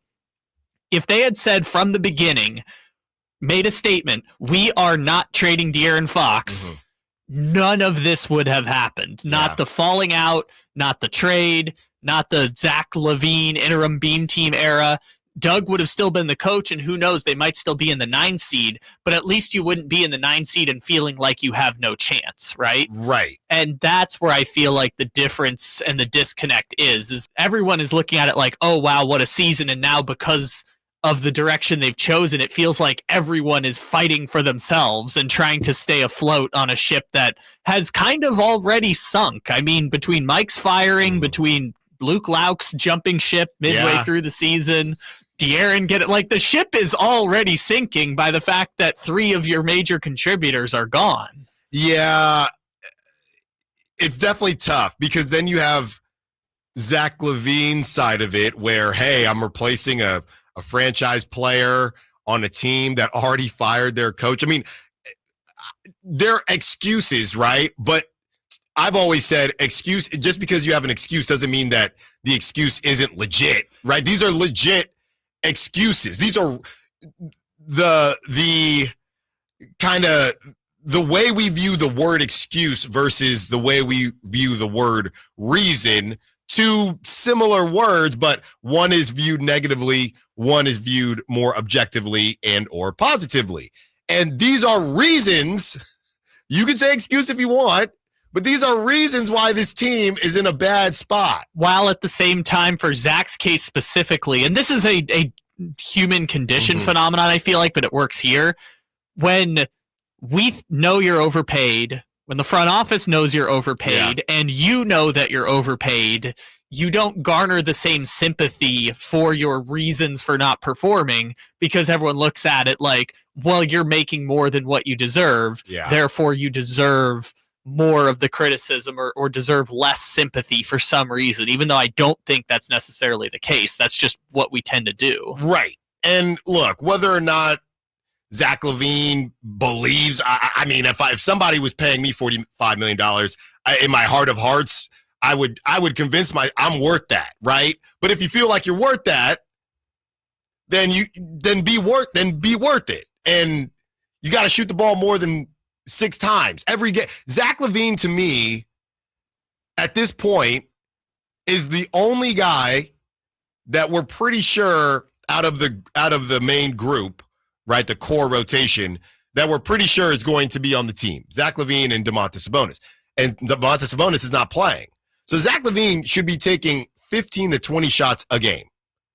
That's where I'm at. DeMar DeRozan is who he is. DeMar DeRozan could literally, he could average 30 the rest of the season, and DeMar DeRozan is going to be viewed the same way by the league. It's not going to change his, to me, it's not going to change his trade value. Somebody knows what they're getting in DeMar DeRozan at 35, 36 years old. That is what it is. Zach LaVine should be taking 15 to 20 shots a game. There is no reason for that not to happen. To that, there's no excuse to me, because this is your team. This is not DeMar DeRozan's team, because I don't know where DeMar DeRozan is going to be next season. That's up to him. Maybe he wants it to be his team. I don't know. But we know that Zach LaVine and that contract, which is continuing to go up, by the way, we know that Zach LaVine is going to be here. That's one thing that we do know. On the other side, oh my goodness, we have the updated playoff probability, and it didn't go up. Allen Stiles, Sacktown Sports. You never know what you might hear when listening to a Sacramento Kings game. Out of Keegan, going for another triple. Man, is he feeling it. Keegan, can he do it? Yes, there's number 11, Keegan Murray. Keegan steps back. He just knocked down his 12th three-pointer, a Kings franchise record. He's got 45 points. Never miss a moment of Sacramento Kings basketball with Sacktown Sports and the Sacktown Sports app.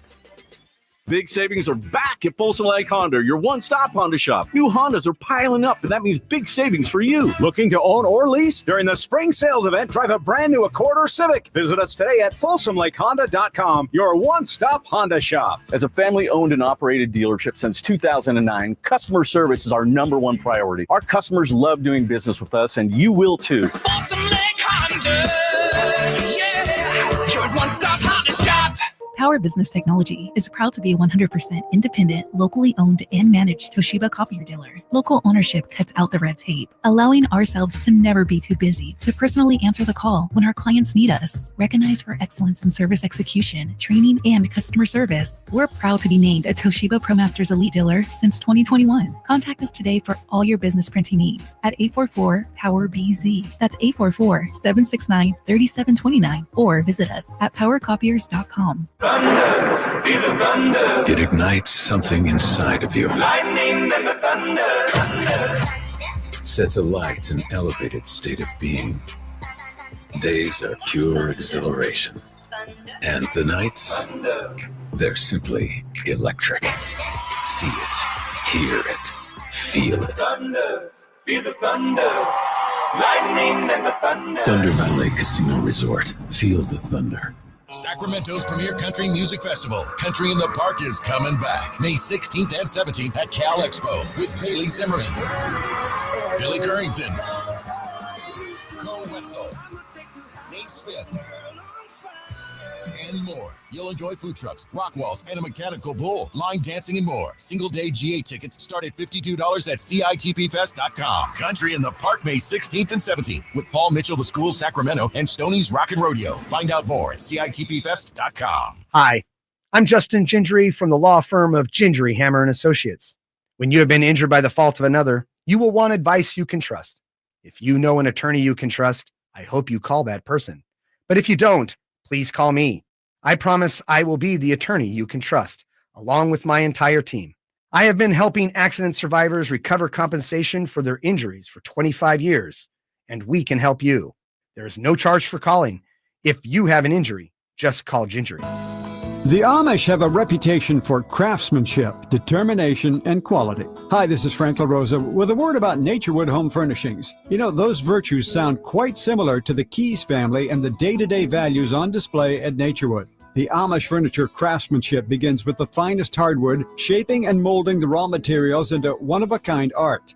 In addition to the classic styles long sought and revered by discriminating furniture lovers, Naturewood Home Furnishings offers a vast selection that includes transitional, modern, farmhouse, arts and crafts, and other stunning styles, all available in the ultimate Amish standard of excellence built over centuries. All Naturewood Amish furniture is on sale right now for a limited time. Let the Naturewood team guide you through their selection of Amish furniture that will be with you forever. Naturewood Home Furnishings, off Highway 50 at Hazel. Look for the water wheel. I feel so alone. I'm embarrassed to talk about it. How can I help my kid if I can't help myself? I can't remember when I wasn't stressed. I don't want to inside. When you feel overwhelmed by your thoughts and emotions, it's okay to get help. You are not alone. CalHope is here for you with free, safe, and confidential mental health resources for youth, young adults, families, and you. Find support now at calhope.org. Huge savings now on new 2025 Silverado at the Maida Chevy Silverado Supercenter. Save $11,000 off MSRP after rebates every new Silverado LT Turbo Max with Maida Chevy's exclusive all in-stock pricing. And Maida Chevy has one of the largest selections in the Sacramento area. $11,000 off new Silverado at the Maida Chevy Silverado Supercenter. Now that's big, huge. See them all at MaidaChevy.com. Together, let's drive. Not available with special financing, leasing, some of the offers. Made a great deal at Maida.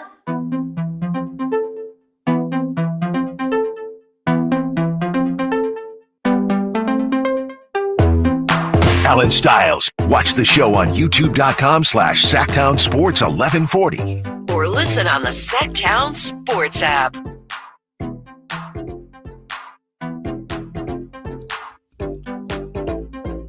Zero chance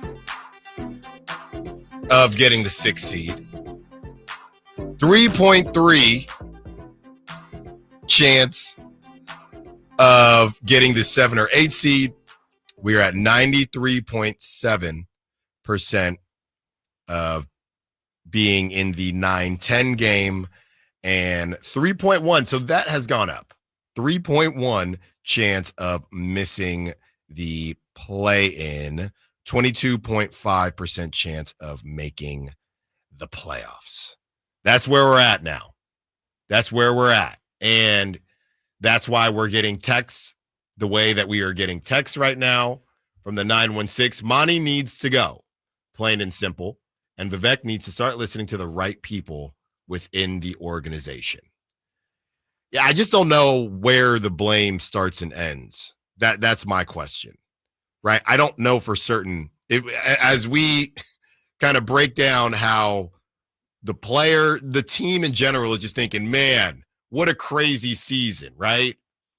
As you know, Malik Monk has talked about it. Doug Christie has talked about it. Doug said that Van Gundy, when they were talking before the Warriors game, said that this is something that would happen to a team in 5 years. This happened to Doug in 70 days, all of it, to the team in general. So I don't know if all of that was Monty McNair's decision, then I think that's a hard thing to sell. That's a hard thing to put on your resume moving forward. If the Kings move on from Monty, that's a hard thing to put on your resume.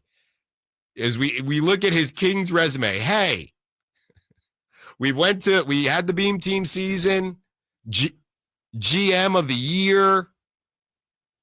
We did some great things. On the other side, after we made it to the playoffs, things went a bit south.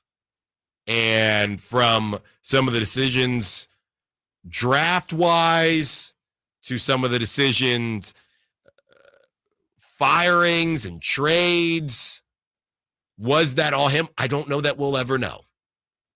Maybe at some point, right? I know that's what he said. Moving on from Mike Brown was my decision. And then he said that.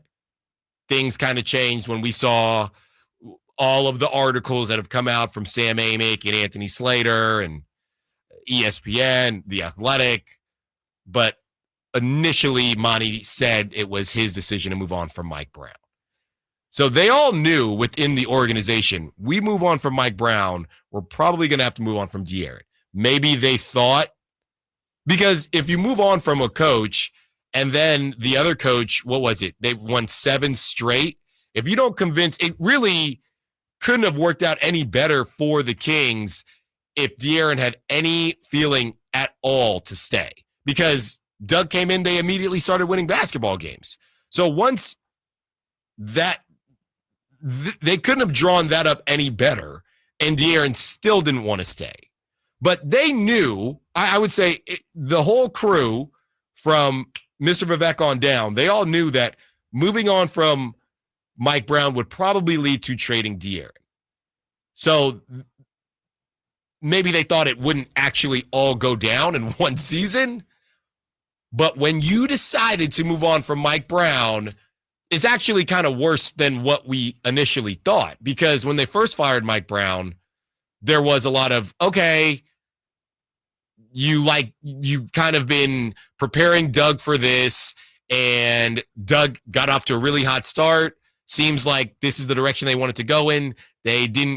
Mike was more of a bridge guy, and turns out they just want to remove or connect the bridge even sooner, right? So whether you agreed with it or not, that was fine.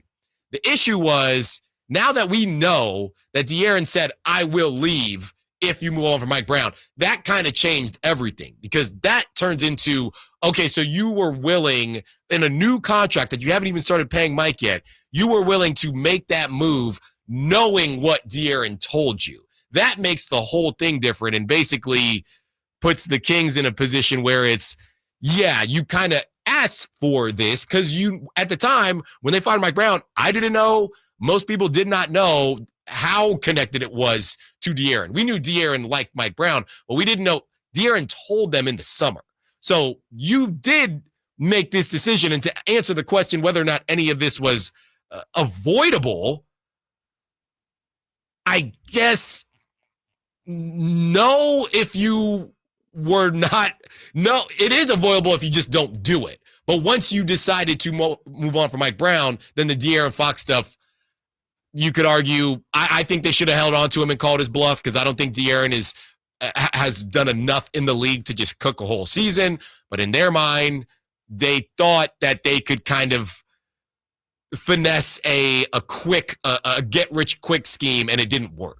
Or at least we're getting more value now than we would in the offseason. Which is maybe not even false. The product just doesn't make sense. Yeah, which I would say they probably could have still gotten Zach LaVine this offseason. It might have been worth more because the contract would only be 2 years, but they totally could have gotten Zach LaVine in the offseason. And what you're talking about is why we were all so shocked that day that the Shams story came out that they were fielding trade offers on De'Aaron Fox, right? We were like, they're like 10-4 under Doug. They won 7 in a row. We're having good vibes. What's happening here? And I think that's what's so disorienting, is how could your vantage point change where obviously De'Aaron had a major role to play in the decision to extend Mike Brown. Also just kind of public pressure, but specifically De'Aaron wanting Mike Brown played a factor in the extension. How could you then pivot 30 games into the season to a completely new strategy? I understand it would have been a major shock to the system if they had done all of this over the summer, whether it's not extend Mike Brown or move on from De'Aaron Fox. That it might have been more of a shock, but they certainly would be in a better position than trying to make the adjustments now. I think once you made that call that we're getting DeMar DeRozan and we're extending Mike Brown, you gotta, for better or for worse, see that thing through. And that's why, to me, it's hard for me to believe that Monty McNair on his own just felt like, you got to put this up. This stuff is going on your resume. And it's just hard for me to believe that, knowing what he knew as far as De'Aaron and Mike Brown, Monty still decided, let's fire Mike Brown in December, and we know what could happen, and I'm going to do it anyway. Just hard for me to believe that, because Monty now is going to have to explain himself, whether he, whenever things end in Sacramento, you have to explain why you did that, and none of it makes sense. Or it might have already been cooked for him at that point, given, what Sam Amick talked about in the story, where Monty McNair hasn't really been front-facing present much at all since the De'Aaron Fox trade happened. Is that an ownership decision? Is that we're pivoting the direction of the organization, and that's probably not going to include the front office? I don't want to read too much into it because I don't know the answers, but obviously we're talking about the possibility of big picture change. I think that would probably not be Monty McNair calling the shots if that were the case, given how we've kind of gotten to where we are now, and it didn't make a whole lot of sense how we got here. And it all, look, like I said, it continues to evolve, right, on who made what decisions. But the bottom line is, now you're sitting at a 3.3 chance of getting the 7 or 8 seed. You're looking at the 9-10. You're going to have to win 2 games. Look, Zach LaVine get hot for 2 games. I believe it. DeMar DeRozan could get hot for 2 games. I believe it. But ultimately, I don't know that there will be a parade in Doco with this current iteration of the Beam Team. Quick break from the Kings on the other side as we're getting some calls on the March Madness bracket. Who is the most hated non-pro team? Is it Duke? Is it Alabama? Who is it that you can't stand every single season? Or does it even exist anymore because of the dang NIL and the transfer portal? Allen Stiles, Sacktown Sports. You never know what you might hear when listening to a Sacramento Kings game. Out of Keegan, going for another triple. Man, is he feeling it. Keegan, can he do it? Yes, there's number 11, Keegan Murray. Keegan steps back. He just knocked down his 12th three-pointer, a Kings franchise record. He's got 45 points. Never miss a moment of Sacramento Kings basketball with Sacktown Sports and the Sacktown Sports app. If you're 55 and up, T-Mobile has plans built just for you. 2 lines of unlimited for just $30 a line. That's a 45% savings compared to Verizon and AT&T. But don't just take our word for it. It's not just the savings that are great with our T-Mobile plan. There's all this value from all these other things that T-Mobile offers. T-Mobile has been such a savings for us. We love it. Switch today and get 2 free 5G phones like the Motorola Edge with Turbo Power charging that gives you power for the day in just 15 minutes. And customers 55 and up can get 2 lines of talk, text, and data for only $30 a line. Go to T-Mobile.com/choice55 to learn more. With AutoPay plus taxes and fees, plus $5 per line without AutoPay. Debit or bank account required. 45% off 2 lines versus AT&T Starter and Verizon Welcome. Plan benefits vary. Motorola Edge on us with 24 monthly bill credits and new line for well-qualified customers, plus tax and $35 per line connection charge. See details at T-Mobile.com. Motorola Edge requires 68-watt charger. Charger sold separately. Actual performance will vary based on usage and configuration. With Progressive's collision coverage, my family gets up to $1,000 for vet bills if I'm injured in a car accident. And that makes this Chihuahua really feel like part of the family. What's that? I don't sound like a Chihuahua? Oh, I'm sorry. What exactly am I supposed to sound like? I guess all Chihuahuas are high-strung, riding around in expensive designer purses. Actually, I prefer riding in cars. So I appreciate that my family protects me with Progressive's pet collision coverage. Okay, maybe I am a little high-strung.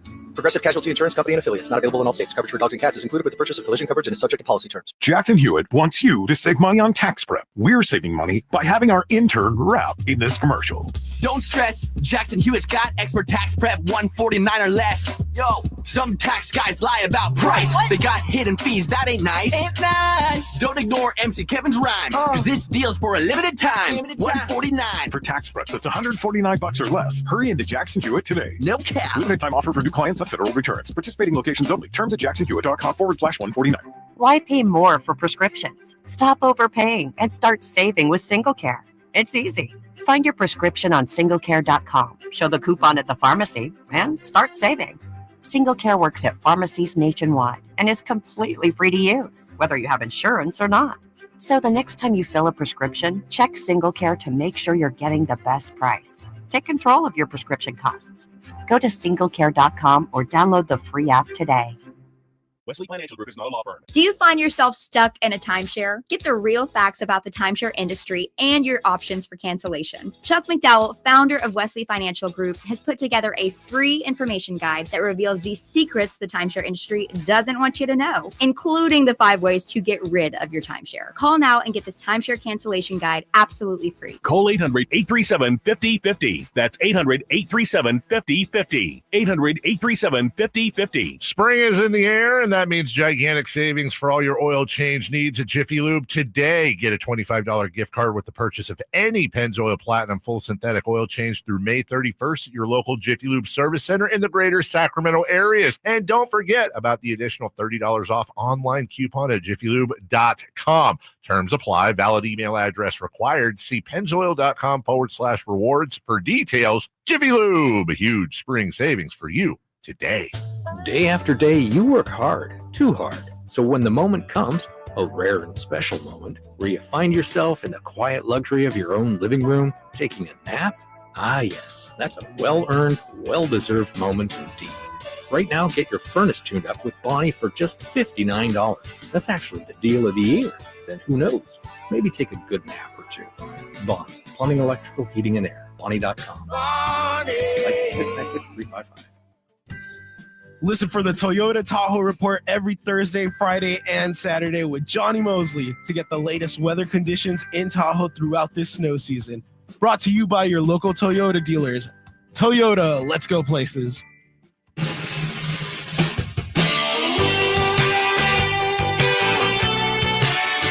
Allen Stiles You can join the show by texting 916-339-1140. on Sacktown Sports. 11:45. Hope your Monday is off to a good start. Short week for me. I will be out on Friday for my birthday. Well, funny enough, it's not actually for my birthday. My buddy, he forgot it was my birthday, and we had a golf trip already scheduled. So it wasn't necessarily for my birthday, but it just worked out that way. Oh, that's a great way to have a backhanded birthday gift. That's right. Well, and now it's too late because now this is about me now. So that is what he has signed up for. Got about 7 or 8 of us heading down to San Diego. Going to have some fun there. Welcome to the motherland. That's right. That's right. From the 916, this is from Carl Thornton Jr. What if they decided to keep De'Aaron and he decided to have surgery on his pinky? What would that have done to his value? This was a lose-lose situation, in my opinion. So this is how I feel, Carl. I just don't think that De'Aaron is good enough. I don't think that De'Aaron had enough leverage to do that. And that's what I've said regarding De'Aaron and other point guards. We talked about Trae Young earlier. If De'Aaron does that, and Trae Young, what is he? I mean, I know he's got some crazy assist averages, and Trae Young does what he does. Who's to say the Spurs want De'Aaron Fox, right, over Trae Young? What if they do the deal with the Hawks in that offseason? So I don't think De'Aaron could have sat there and gotten the surgery and just said, oh, and the Spurs would say, hey, yeah, we know we want De'Aaron. He's just that good. We just know how much we love De'Aaron, and that trade is just sitting there. I don't think De'Aaron would have done that. I think De'Aaron would have played because I think he would have still had to prove to the Spurs that I'm worthy of trading for. That's how I feel about it. Right, and this is the game or the hypothetical, which I'll say in advance to the people who are already groaning. I know we'll never know the answer, but if you get to the offseason, his value is inherently less because he only has 1 year left on the deal. Mm-hmm. So any deal you're getting is pretty close to like a sign and trade free agent signing situation.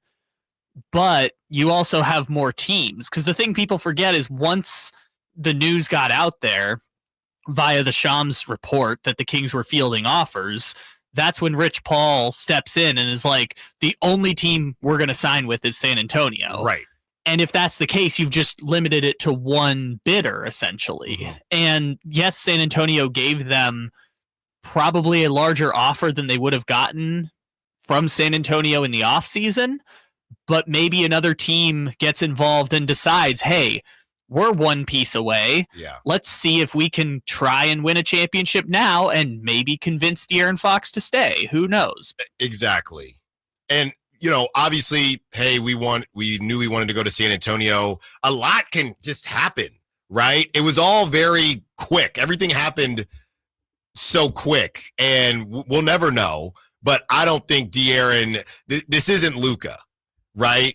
If Luka wanted to, whatever team Luka wanted to go to, and don't tell Nico Harrison this, but whatever team Luka wanted to go to, if it was Luka in the same position as De'Aaron and he had something going on with his pinky, I would agree with you, Carl. But De'Aaron Fox, I don't know that he garners that same type of attention in the way of, oh yeah, we know we want De'Aaron even though he didn't play. The Spurs could have gotten swayed with a Trae Young, with just somebody else in general. So I don't think De'Aaron could have just sat there and got the surgery and not played. So good. That's a great call though. Carl, thank you for the text. We want to have some fun here with the March Madness bracket and college teams that you hate. And this feels a bit old school because I don't even know how many people, there we go, March Madness going. I don't even know if people hate colleges the way they used to back in my day. See, I'm already preparing to just get into my washed era as I approach my birthday on Friday. For me, when Alabama was at its height with Saban, I could not. That was the team for me. I couldn't stand Alabama football. And then it bled into other sports, and I just couldn't stand Alabama. No connection to them. No reason to dislike them. I'm trying to think if there is another team that I hated as much as Alabama in its prime. Because now they don't really bother me. Yeah. I think now there's no like national we dislike this team unless that year's specific team gives us a reason to not like them. It's not like it doesn't matter who's playing for the other team. We're just going to dislike this team. I don't really think that exists anymore. Well, especially because with the transfer portal, everybody's on a different team every season. Yeah, that's fair. It used to be, I've hated this guy for 2-3 years now, and they're not there that long. But in college sports, I don't think – I mean, you just listed it. There wasn't an Alabama player that you disliked. You just disliked the system. You just disliked the Saban machine that was always winning. It wasn't about the players. So I feel like in that case, there's got to be maybe coaches that you don't like or programs you don't like how they're run, which for me, that was a couple of years ago when the whole Caitlin Clark versus Angel Reese versus South Carolina thing – I didn't really like LSU. Yeah. And the reason I didn't like LSU was because of Kim Mulkey. Right. And so it's kind of that thing where I don't like the coach and I don't like the program, but as soon as you take that program away, it's like it doesn't really matter. Yeah, he's on the TV screen in here right now. A lot of people don't like Dan Hurley. Why? He's so nice. He can be a little much. He yelled at the fans one time. And also tried to leverage the Lakers for a contract at UConn. Dan Hurley, I mean, and they're showing some clips now. I love him because I feel like that would probably be me as a coach. But Dan Hurley, and he's won enough now. But that's the thing. Is it him or is it the winning? I think it's both for sure. Because Jay Wright won, and everybody loved Jay Wright. Yeah. I mean, that guy could wear a suit. That guy Did everyone love Jay Wright? Everyone loved Jay Wright. Yeah, I guess if you compare it to Coach K and Calipari, he doesn't have as many detractors as those two. But this guy hasn't won enough. Where are you at with Lane Kiffin? Oh, I love Lane Kiffin so much. My God. The only reason is Lane Kiffin's the only...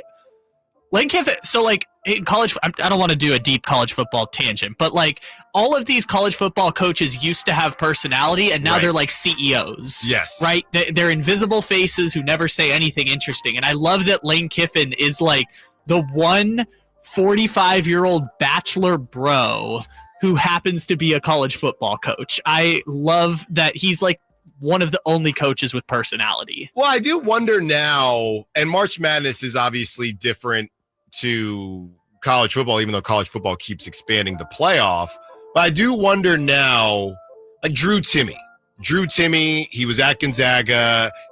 He's one of the last guys off the top of my head that if you didn't follow, and he got the mustache, right? He's easy to pick out of a crowd. He's one of and the reason I'm saying him is because I don't follow college basketball very closely, but I knew who Drew Timme was. There's not really guys like that. There's been one since then. There was Zach Edey. I would, yes, because he's huge and hey, he's on Purdue, and they went to the championship. I would. Oh yeah, that's agree right. with They that. did. I would agree with Zach Edey. Yeah, but I think that's kind of it, right?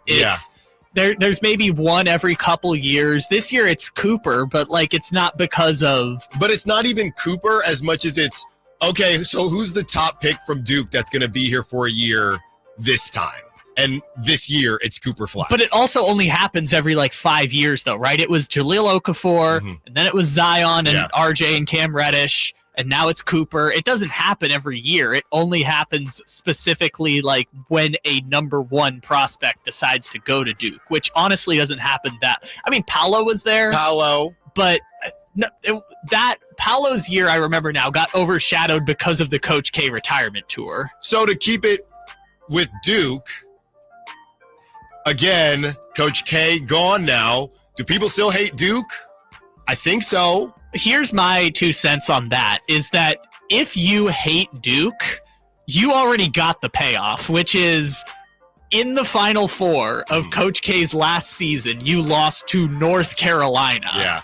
Like, that was probably the peak of the sport, right? Was North Carolina Duke Final Four, Coach K's last season, and Duke losing to Carolina? Like, if you hate Duke, you can always hold that up against Duke for the rest of time. But I think that's a good point, because is there a loss that says, okay, I can stop hating them now, right? Is there a loss that's so good, you say, hey, I actually don't even hate Alabama anymore because I watched that, and that was great. I'm not even joking. I've seen Carolina people who are like, this rivalry isn't fun anymore because we always have that over them. Like, there's no rivalry anymore. It's over.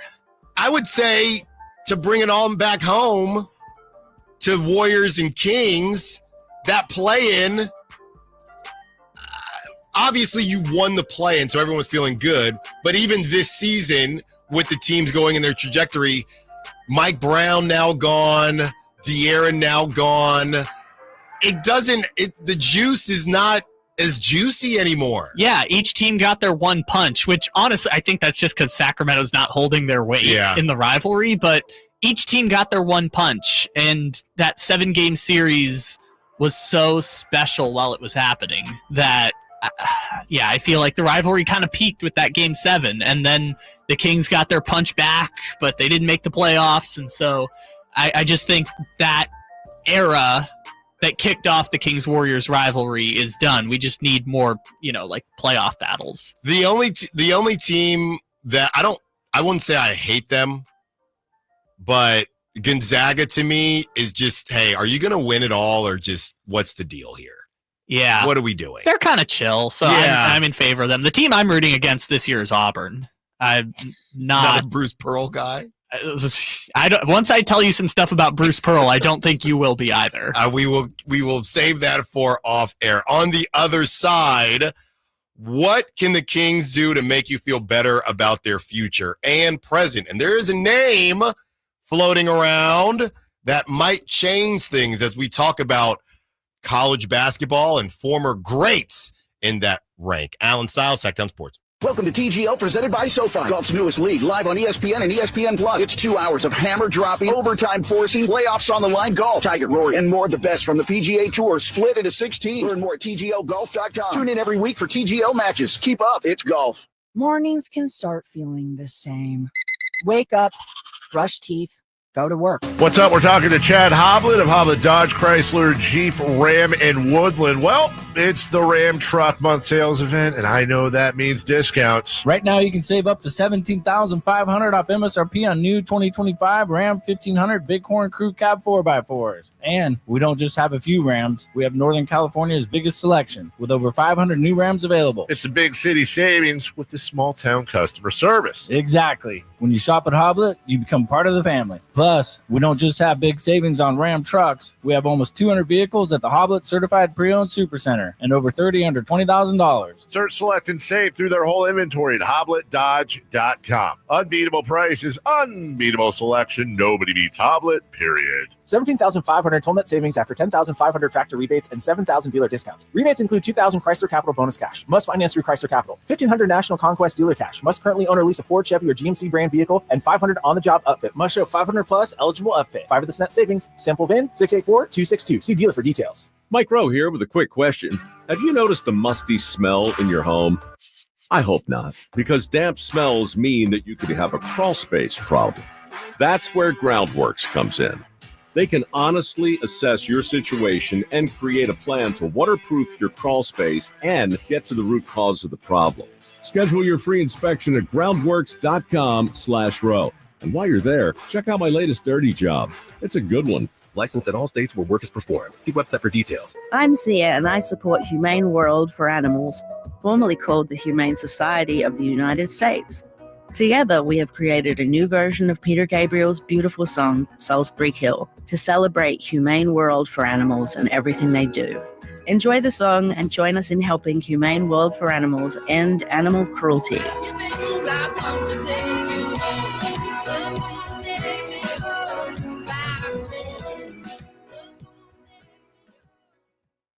Jackson Hewitt wants you to save money on tax prep. We're saving money by having our intern rap in this commercial. Don't stress, Jackson Hewitt's got expert tax prep 149 or less. Yo, some tax guys lie about price. They got hidden fees, that ain't nice. Ain't nice. Don't ignore MC Kevin's rhyme, cause this deal's for a limited time. 149 for tax prep that's $149 or less. Hurry into Jackson Hewitt today. No cap. Limited time offer for new clients on federal returns. Participating locations only. Terms at jacksonhewitt.com/149. The Amish have a reputation for craftsmanship, determination, and quality. Hi, this is Frank LaRosa with a word about Naturewood Home Furnishings. You know, those virtues sound quite similar to the Keys family and the day-to-day values on display at Naturewood. The Amish furniture craftsmanship begins with the finest hardwood, shaping and molding the raw materials into one-of-a-kind art.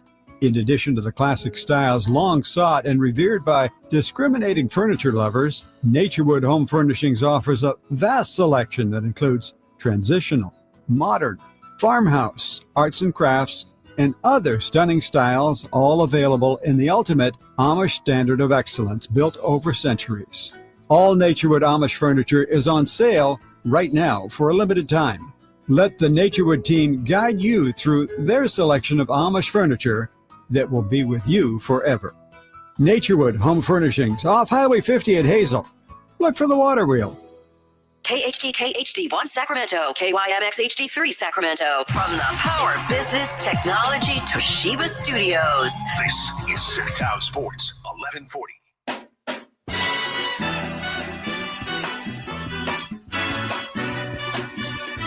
Your home for Kings talk and so much more. Live and local. Allen Stiles on Sacktown Sports. From Sam Amico, the Phoenix Suns could fire Mike Budenholzer in the offseason to appease Kevin Durant and Devin Booker. So again, one of the rare teams that makes you feel better about the Kings situation. I guess you could argue that the Suns, obviously their star power is or was supposed to carry them through, but I guess you could argue that the Suns didn't do anything throughout the season, and there is a world where it just also wouldn't have worked, or everyone is still just walking the plank, kind of like how the Suns are. So, you know, you didn't fire the coach, but clearly it's not working. Nothing is working, but they also did nothing throughout the season. So for all those that, they shouldn't have done this, or they should have just rode it out, which I'm kind of one of those people, doesn't necessarily mean that it worked out, but I guess you don't wonder the same way. And I think with the Kings, you always, at least myself, I find myself wondering what would have happened if they just stayed the course. And the Suns don't have any wonder. Their wonder is what would have happened if we did fire Mike Budenholzer. Now, obviously, that team just has bigger issues than the coach. Nothing is working out there.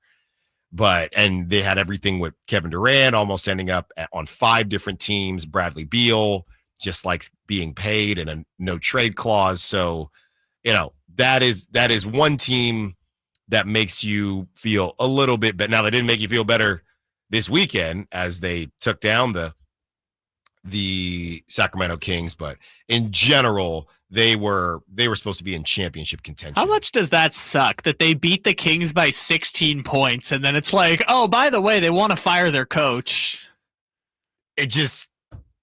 That's where the Kings are at right now. I mean, tonight is a very big deal simply because I do think we're getting to the point where Doug Christie has to show that he's the guy for this job. Now, money-wise, I think that it will probably be Doug Christie because you don't want to have a bunch of coaches on the books. But with what's coming up with the Thunder and the Celtics and the Bucks and the Cavs, at some point, the further along we get, the further away we get from that 7-game winning streak. Yeah, I feel like if the Kings organization are having debates about Doug Christie or not Doug Christie based on these next, 15 games left in the season, I feel like we've already lost the plot at that point because you got to have a plan, and Doug Christie is an element of that plan. And I think they do. Why? I think that they already know it's going to be Doug next season, and I would support that. I think it should be Doug next season. All I'm saying is that this is a very reactionary situation, and if this thing, I think they have a plan right now, but if this thing goes very south, that doesn't mean that they won't abort that plan because of what has happened. So I do think, Doug, that is the plan. But if this thing gets really ugly, then all bets are off. Yeah, how bad can it get? Oh, I'm scared to ask that hypothetical. How bad can you it need get? to win another basketball game. Let's start there. They've lost 4 straight. How bad can it get in the next 3 weeks? I mean, really, how bad can it really get? After everything, I shouldn't say that because just how crazy has this season been? But you know what's funny? Completely different situation. I get that. If they lose tonight, that's 5 straight. 5 straight losses. Yeah. The last time they lost 5 straight, they fired their coach. That is a great shout. And by the way, guess who they have after that? Cleveland. So I'm just saying, I think the plan is Doug, but that doesn't mean I think how this season ends does matter. All right, so let's go back to the conversation we had at 10 o'clock, which is if you were in charge and you were calling the shots, how does Doug being the head coach going forward fit into a larger plan? Is that a new general manager who's going to be assigned that coach? Is it letting Monty and Doug have another season? I think you have to. I think you got to write it out. I think it comes back to how we felt initially about this team having, we said a year and a half, and now that half is gone or will be gone by that point. So I think it's next season. You get one more season. Doug gets a full season. He gets a training camp.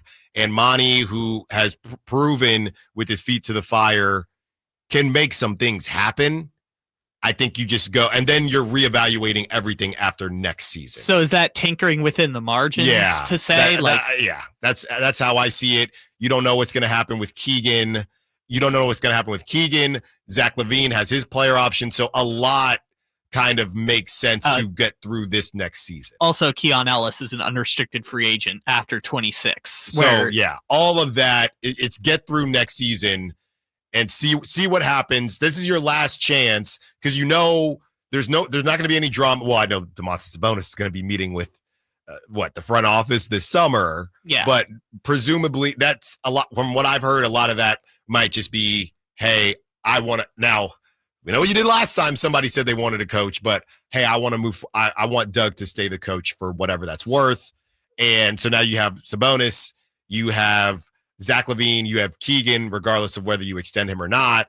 And the assumption or what I'm hearing is that DeMar DeRozan probably looks for greener pastures, but he might not. Sure. So it could be the same exact squad, but something has to change. I just know the two things that probably aren't changing: Zach LaVine and Domantas Sabonis and Keegan Murray. And they'll probably facilitate DeRozan to where he wants to go. Yeah. I would guess they're not going to force him to Charlotte so they can get, I don't know, not Nick Richards. Well, who's the guy? Mark Williams? Is that the one who almost went to the Lakers? Yes, the trade that never was. Yeah, I don't think they would do that to DeRozan necessarily. No. And that's why I mentioned the Lakers or the Clippers, because we know he's from SoCal, but I don't really know. It takes two to tango. It's going to be a contender who's not a champion right now, but is trying to add something else. I hate to say this, but Indiana would be like the perfect team to send DeRozan. They don't play to. defense anyway, so it'd be great. Sure, which would be funny. I just think it's interesting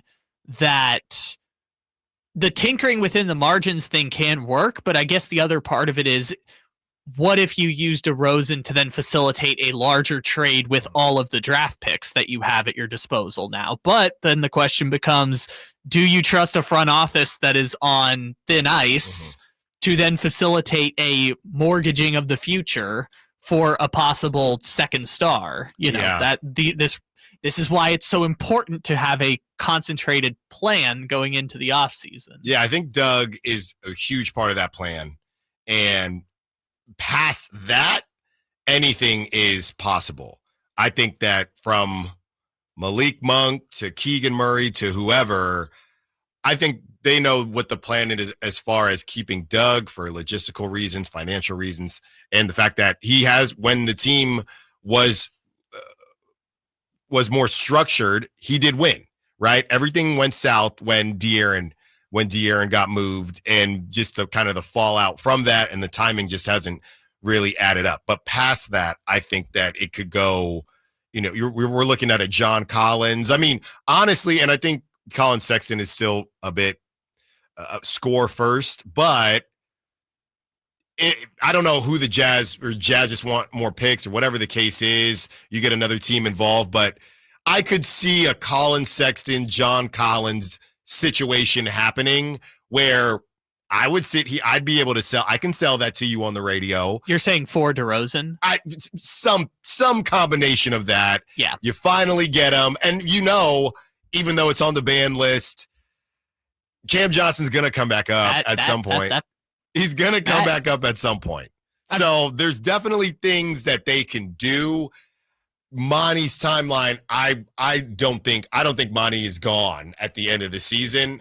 I know that might sound crazy to a lot of people, but when you're not doing a full rebuild, it's all based on that. If I thought that they were doing a rebuild, I would think that Monty is gone, because you're not going to let him just start from scratch. But I don't think they're going to do a rebuild. So I think Monty probably gets another year. It's like next year is your one chance to show us that this group can make it work. And by this group, I mean Sabonis, Levine, Keegan, Keon, Malik, and JV Valanciunas. Right. That is your core six, and then we'll tinker around the margins to see if it'll work, which honestly, I just say that out loud, and I'm like, that could be a top 6 team in the West. Now, maybe some people are saying... But we said that going into this season. Right, and I think this team would have a better chance of being a top 6 team in the West if they hadn't fired their coach in the middle of the season and traded their best player. Yeah, and now I'm tripping because that's 5. If they lose tonight, it's 5 in a row.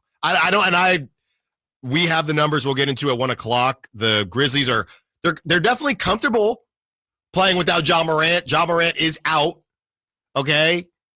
But we've seen the Grizzlies beat the Kings with and without Ja Morant. They do match up pretty well. They're competitive games, but you get a Jaren Jackson Jr. making some threes. And you know what? Jake LaRavia, revenge game. We got that coming. Is it a revenge game? I guess kind of. Yeah, you got traded. Sure.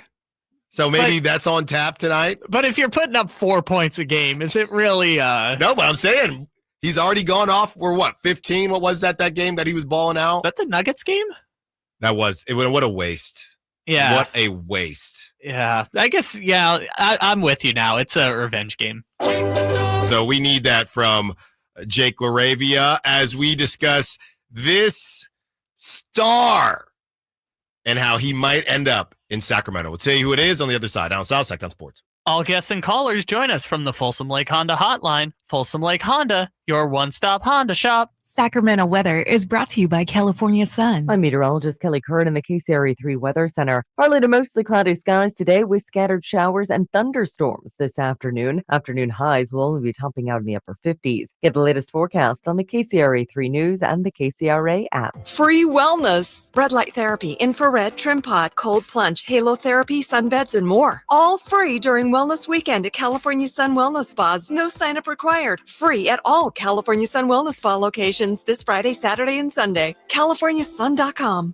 Hey, it's Carmichael Dave for my good friends at American Energy. It's cold, and American Energy wants you to stay warm and make sure your system's operating safely. Here's the deal. A $49 tune-up inspection, which is regularly $119. That's a full safety and duct inspection. But guess what? If your system's over 10 years old, the tune-up is on them. That's right. It's free. Give them a call right now. $50 off your first recommended repair. And if you need a new furnace, half off the price of a new unit. Oh, by the way, breaking news. They're hiring right now. Here's the deal. They'll train you, full benefits, generous incentive-based pay. Just call today for more details at 916-520-9990. That's 916-520-9990. Not only great deals from American Energy, but possibly a new career for you. Check them out at theaeway.com for an instant quote and tell them Carmichael Dave sent you. Call 916-520-9990 now.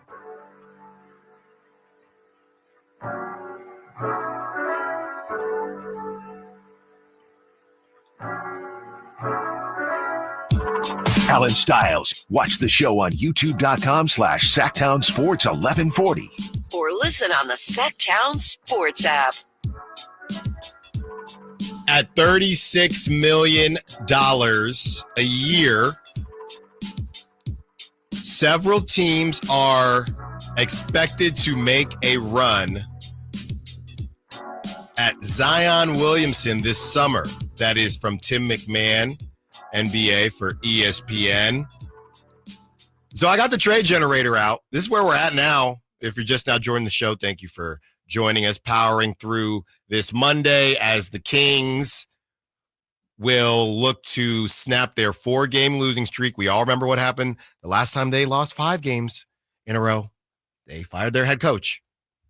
The Kings look to get back on the winning side of things tonight. Our preview coming up at 1 o'clock. But with that being said, the future of the Kings, questionable. Would you be interested in making a run at Zion Williamson? 30. Well, I have it open now. The trade generator. Just to get the elephant out of the room, my biggest problem with this is, and I'll just do the kind of basic take here. My biggest problem is I just don't know what Zion and Domantas Sabonis look like on a basketball court together.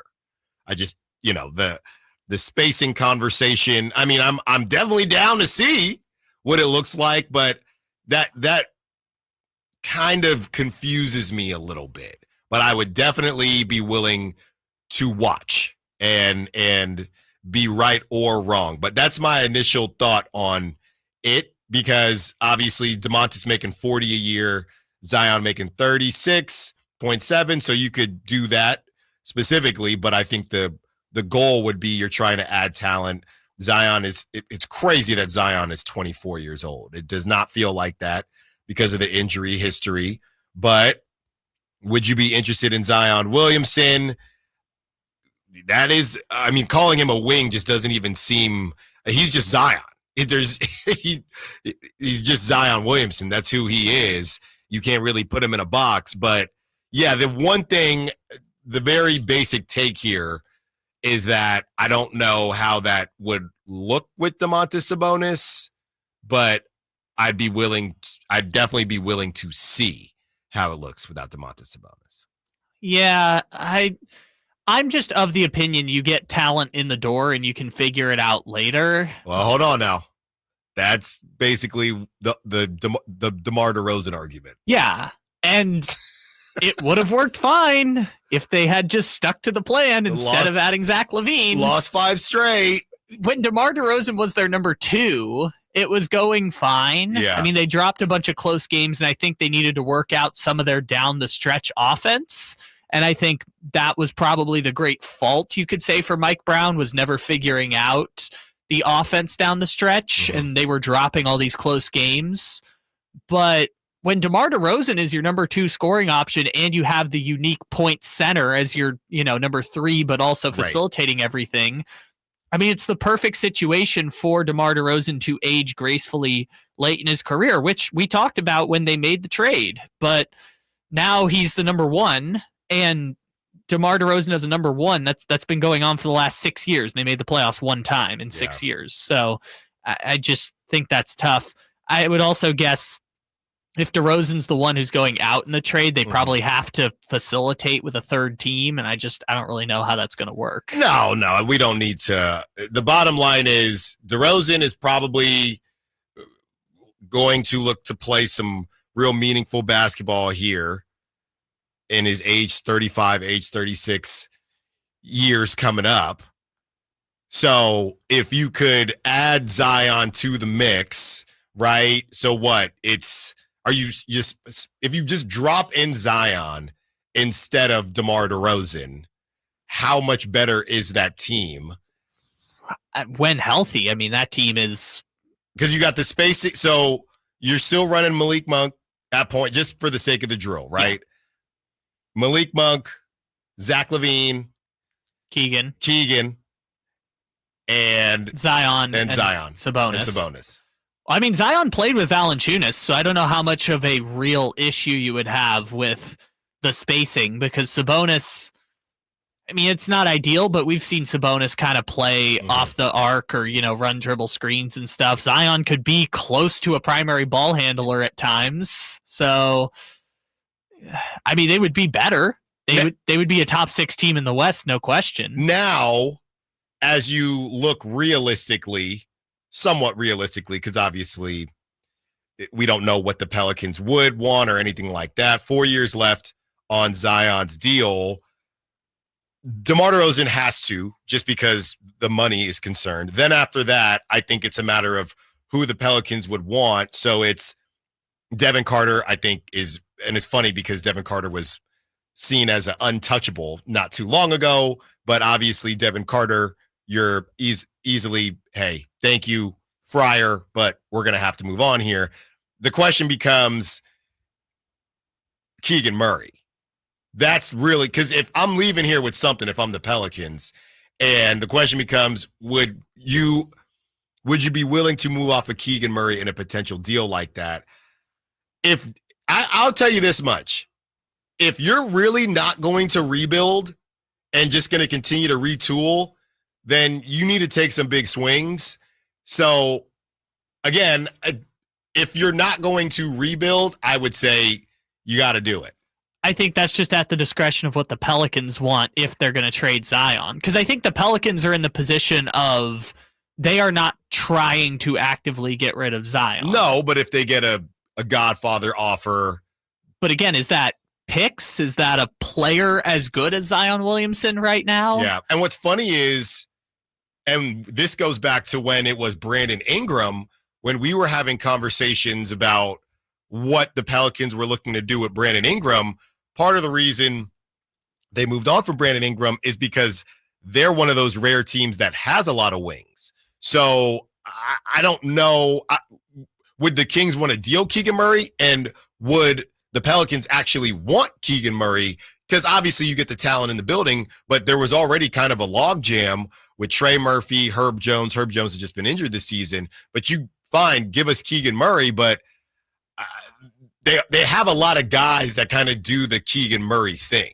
Yeah, which is why I said at the trade deadline, and I kind of feel this way right now, I just don't want to do business with the Pelicans until I figure out what the Pelicans actually are doing. Because honestly, if you're making the case for the Pelicans are trading people, straight up swap CJ McCollum for DeMar DeRozan, maybe throw in a pick. Mm-hmm. I think that would be a great decision for Sacramento. It would balance out the roster more. You still get 20 points a game on offense. And it finally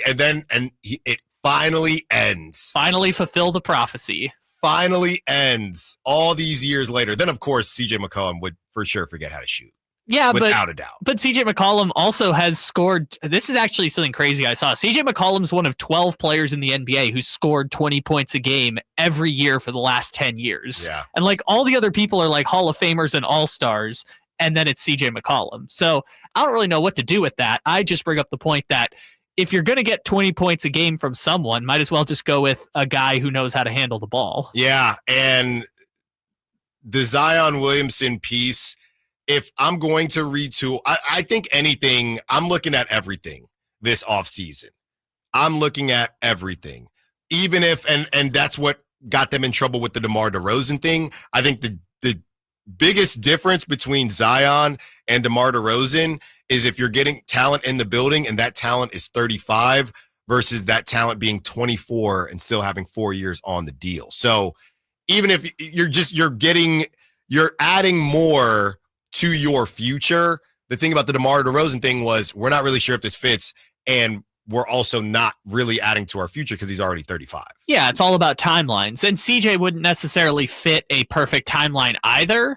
I just look at it from the what you have to give up to get something, right? If the deal is basically CJ McCollum for DeRozan and a first-round pick, call it, the Spurs pick you got for De'Aaron Fox, you can sell me on that versus giving up Devin Carter, Keegan Murray, multiple draft picks to go get Zion Williamson.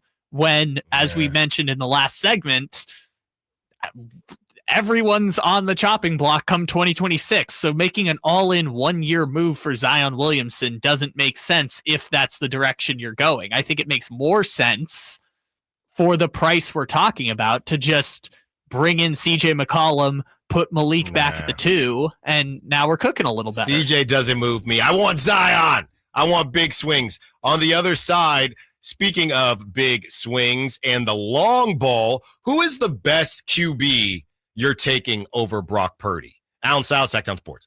John. Attention, citizens. A notorious outlaw is on the loose. Mo Leaks, a.k.a. the Water Bandit. Just a little drip here and a little trickle there. This slippery suspect is guilty of wasting 10% of your water, raising your bill, and stealing 90 gallons a day. Don't let him rob you. Fix those leaks during Fix a Leak Week. Oh, man, I've been caught. Stop Mo Leaks. Find and fix those leaks today. Learn more at roseville.ca.us/fixaleak. The PGA Club fitters at the Hagen Oaks Player Performance Studio know that golf should be fun. They also know that players of all abilities will hit the ball farther and straighter, play better golf, shoot lower scores, and have more fun if they get fitted before they purchase golf clubs. Hagen Oaks delivers the same technology and major brands used to fit PGA and LPGA professionals. See how the game can be even more fun. Hagen Oaks Player Performance Studio fittings are available 7 days a week. Make yours today by calling 916-808-2531. That's 808-2531. Advanced Infusion Center, where we prioritize your comfort and well-being. Whether you're managing a chronic condition or seeking specialized IV therapy, our state-of-the-art center offers tailored solutions to meet your needs. Advanced Infusion Center's dedicated healthcare professionals are here to ensure your safety and provide personalized care. Conveniently located in Sacramento and Yuba City with flexible scheduling options. Experience a new standard in infusion therapy. Visit Advanced Infusion Center today at advancedinfusion.com. Finally, an easy way to find home improvement contractors. Just visit subcontractorsunited.com and simplify your search for home services professionals. From cabinets to windows, roofing to plumbing, Subcontractors United is an easy, simple way to find and hire a home improvement contractor. And you never have to give up personal information. So no harassing phone calls like you get from those other websites. Subcontractorsunited.com is sponsored by D&D Cabinets and Savage Design. Are you tired of your tee shots ending up in the adjoining fairway while the rest of your foursome is hitting it down the middle?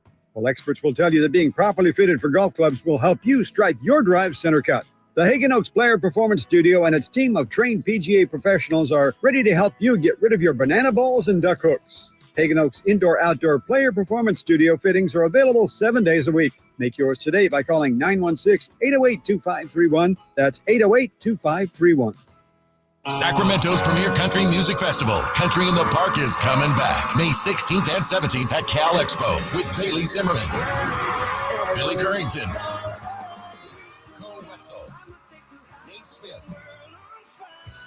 and more. You'll enjoy food trucks, rock walls, and a mechanical bull, line dancing, and more. Single-day GA tickets start at $52 at CITPFest.com. Country in the Park, May 16th and 17th with Paul Mitchell, The School, Sacramento, and Stoney's Rockin' Rodeo. Find out more at CITPFest.com. Come check out Capital Casino, Sacramento's #1 poker room with the most variety of table games in the region in a safe and friendly environment. Plenty of well-lit parking available, conveniently located in downtown Sacramento. And remember, Capital Casino has the best food, the best service, and the best action. 411 North 16th Street in downtown Sacramento. For more information, log on to capital-casino.com and please gamble responsibly. 1-800-GAMBLER. Hi, I'm Justin Gingery.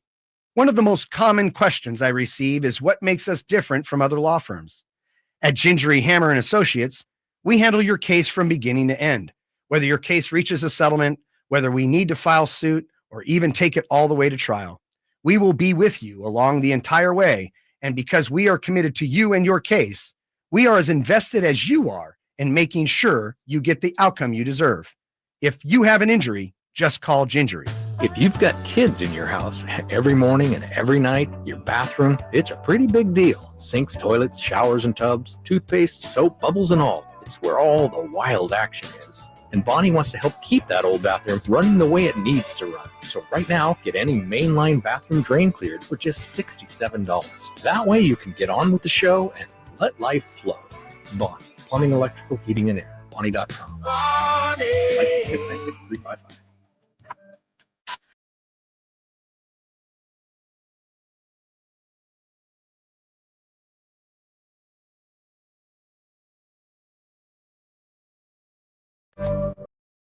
Allen Stiles You can join the show by texting 916-339-1140. on Sacktown Sports.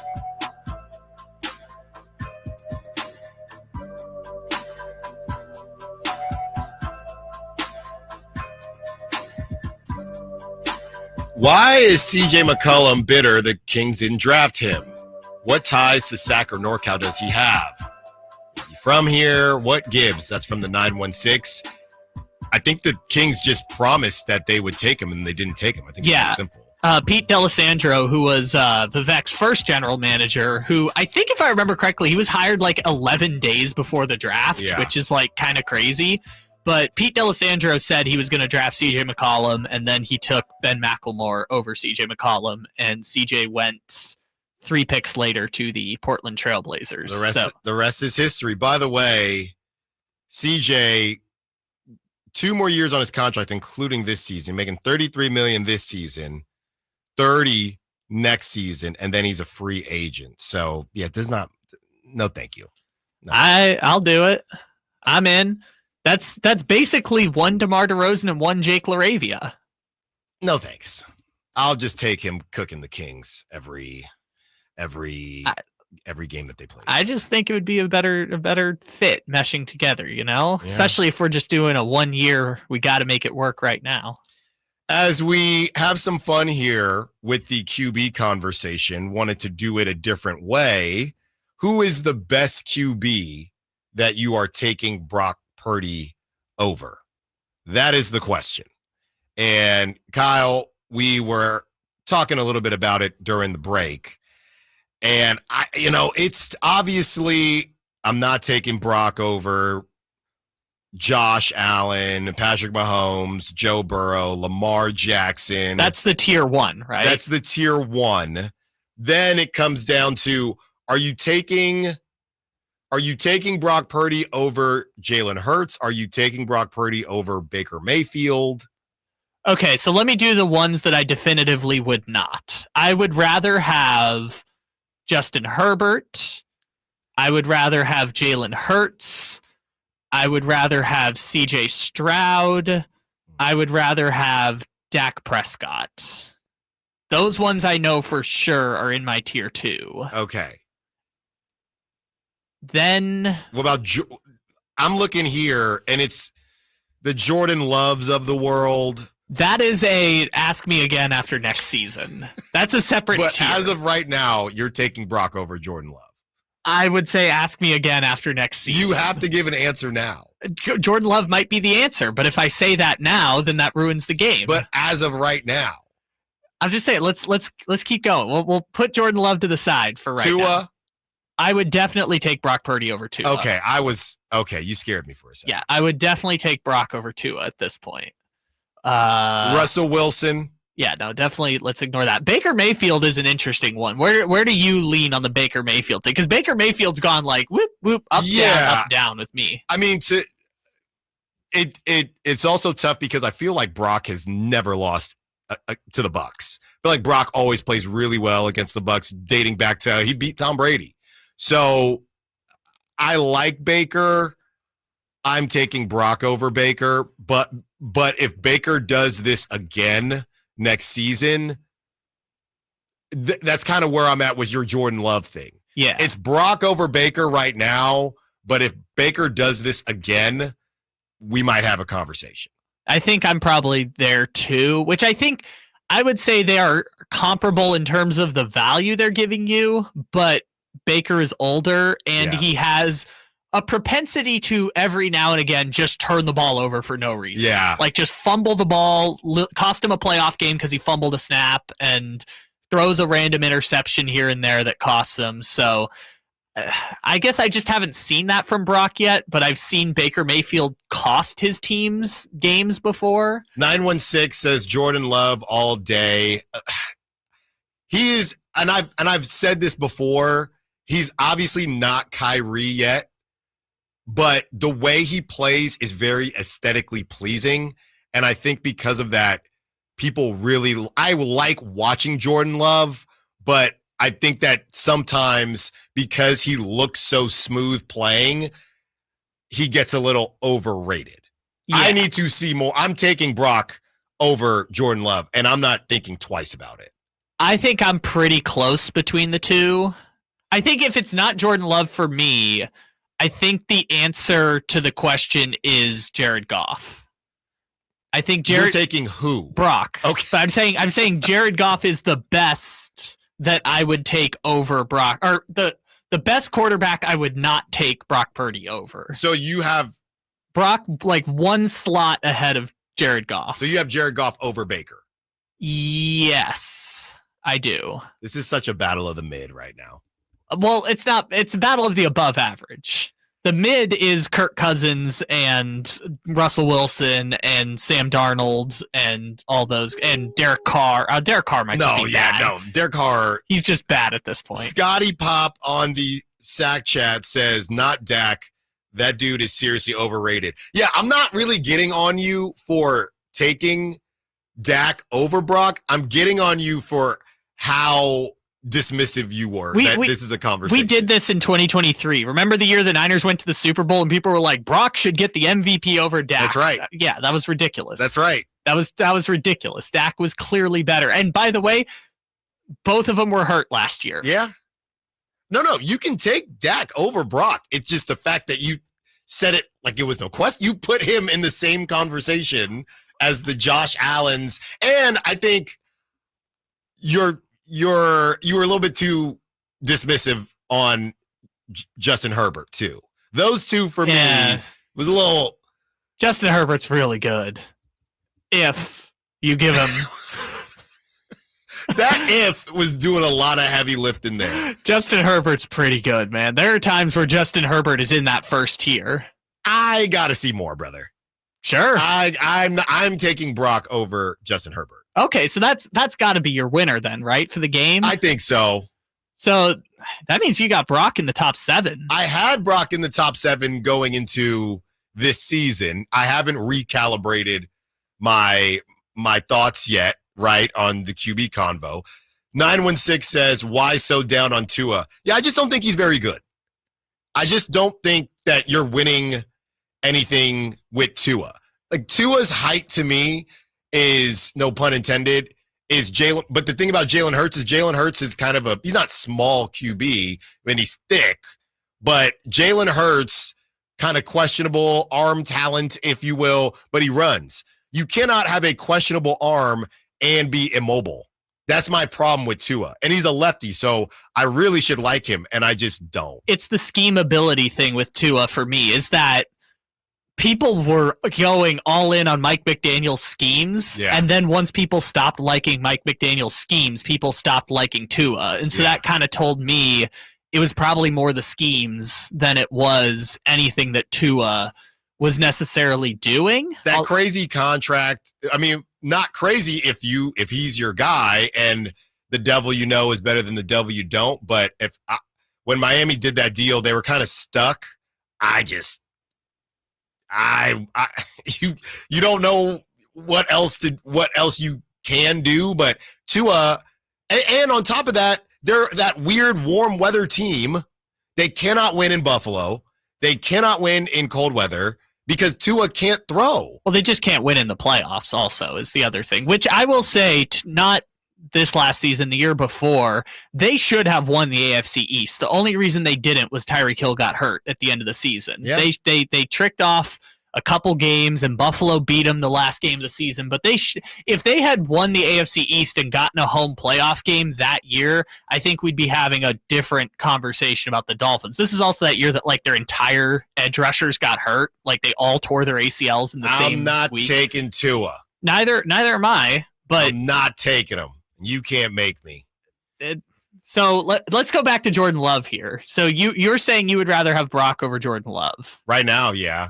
I felt like that would be king of the mountain for me, but you're also saying Dak Prescott and Justin Herbert, to which I'm like, okay, those are obviously the kings of the mountain. Right. What about the whole one good year thing, like Jaden Daniels? Yeah, he's a rookie. I've got to wait till a second year to do an evaluation. Because at that point, you're essentially taking a draft pick over Brock. Because you've seen 1 year, but you don't know what Jaden Daniels is going to be. CJ Stroud is an interesting one because he did the really hot rookie year, sophomore slump a little bit. Guys couldn't stay healthy. But he was still cooking last year. I'm taking CJ over Brock. Don't get me wrong. But he definitely didn't take another leap. He went in the other direction. Not really his fault per se. Yeah. And I'm taking CJ. Yeah. You are. Yes, you are. But am I taking CJ based on what he's done or based on what I think he will do? Right? It's kind of to go back to the Kings. It's bad situation, but the sun is going to shine on the Spurs. The sun is probably going to shine on the Blazers. Am I taking CJ Stroud because I think he's better than Brock right now? Or am I taking CJ Stroud because I think he will be better than Brock? Right, but that's the game, right? Because I would argue CJ Stroud and Matthew Stafford are probably pretty comparable right now, but no one is taking... No. Was he 37? That's what I'm saying, is that no one's taking them going forward because you're obviously going CJ Stroud is a more inherently valuable quarterback because Matthew Stafford almost retired. That's why we haven't mentioned him at all. We haven't really mentioned Kyler Murray at all. Oh, my goodness. And I don't know what to do with my guy, Kyler Murray. But that's what I'm saying is like I know Kyler's not old, but for the quarterbacks who No, hold on. Brock Purdy. I was going to say. Yeah. Are you sure? Because you like Kyler a lot. Kyler is awesome. And by the way, he was fully healthy for the first time in his career last year. But you're taking Brock over Kyler Murray. Yeah. Not by much, but I'm taking Brock over Kyler. I'm taking Brock. Now that we've talked it out, I think I've decided I would rather have Jordan Love than Brock Purdy. So I guess don't fall for it. Fall for it. My king of the mountain is Jared Goff. Brock is probably the 10th or 11th best quarterback, and Jared Goff is the one I can definitively say I would rather have Brock Purdy. And sounds like for you, Brock's like 7 or 8, and Dak or Justin Herbert is your guy. But I might look crazy this season, right? The Avengers or Infinity Wars, it's kind of breaking up for the Niners. So, they're not going to have a really tough schedule. But Brock is either going to make me look good or make me look crazy. We continue the conversation on the other side. Who is the best QB that you'd still take Brock Purdy over? Allen Stiles, Sacktown Sports. The only place you'll find Malik Monk is Sacktown Sports. Oh, my, what an athletic move that time by Malik Monk. Hey, Sacramento, it's Malik Monk, and you're listening to the home of the Sacramento Kings, Sacktown Sports. Your local sports leader. Our daughter Jessie loves playing detective. A clue. But since we discovered she has sensitive skin, we've been playing detective too. We thought the problem was our puppy. But it was actually our old detergent. Aha. So we switched to Tide Free and Gentle. Tide Free and Gentle provides an excellent Tide clean, and it doesn't leave behind irritating residues like dyes or perfumes. So it's gentle on your skin. Case closed. If it's got to be clean, it's got to be Tide Free and Gentle. Point. Hey, you okay? You don't normally miss those shots. Oh, I just haven't been as regular lately, and it's making me feel sluggish. You should try Metamucil. It's been a game changer for me. Metamucil's plant-based psyllium fiber helps trap and remove the waste that weighs you down. Ace, you're moving better than you were last week. Definitely. Metamucil keeps you moving. These statements have not been evaluated by the Food and Drug Administration. This product is not intended to diagnose, treat, cure, or prevent any disease. Learn more at metamucil.com. Welcome to Staples. I hear Staples prints it all for any business. You bet, and we'll beat any print quote. So if I had a pizza place. Staples can print signs, menus, pizza boxes. A landscaping business. Oh, we can print yard signs, t-shirts, brochures. How about a pizza/landscaping business? I'll call it Dough and Mow. I like it. Right now at Staples, get up to $250 off your print purchase. Hence 4-5 exclusions apply. Visit staples.com/print for offer details. Price match guarantee valid in store and staples.com/print. Visit staples.com/price match for details. Progressive knows if you have to choose between everyday life and your boat, boat wins. What are you going to do? Take the boat out for a spin or go mail something? Boat wins! Are we cleaning the patio or taking the boat out fishing? Boat wins! Are we skipping that eye exam to go sailing? Boat wins! Rescheduling eye exams can be a nightmare. All right, fine. Eye exam, then boat. Yeah! With Progressive, you can bundle your boat with your home or auto and save with a discount and spend more time enjoying those savings on your boat. Progressive Casualty Insurance Company, affiliates, and other insurers not available in all states and situations. Spring is in the air, and there's really nothing better than hitting the open road in a new Honda. Whether you're shopping for new or pre-owned, Stockton Honda has the selection and savings. Plus, get top dollar for your trade. And while life's roads are often filled with bumps, buying from Stockton Honda couldn't be smoother. Wherever the road you travel might lead, Stockton Honda is happy to get you there. Come in today or go to StocktonHonda.com. Anytime, anywhere, it's all here. StocktonHonda.com. Our daughter Jessie loves playing detective. A clue. But since we discovered she has sensitive skin, we've been playing detective too. We thought the problem was our puppy. But it was actually our old detergent. Aha. So we switched to Tide Free and Gentle. Tide Free and Gentle provides an excellent Tide clean, and it doesn't leave behind irritating residues like dyes or perfumes. So it's gentle on your skin. Case closed. If it's got to be clean, it's got to be Tide Free and Gentle. It's tax season, and at LifeLock, we know you're tired of numbers. But this one you need to hear. $16.5 billion. That's how much money in refunds the IRS flagged for possible identity fraud last year. Now, here's a good number. 100 million. That's how many data points LifeLock monitors every second. If your identity is stolen, we'll fix it guaranteed. Oh, one last number. Save up to 40% your first year with promo code NEWS. Visit LifeLock.com for the threats you can't control. Terms apply.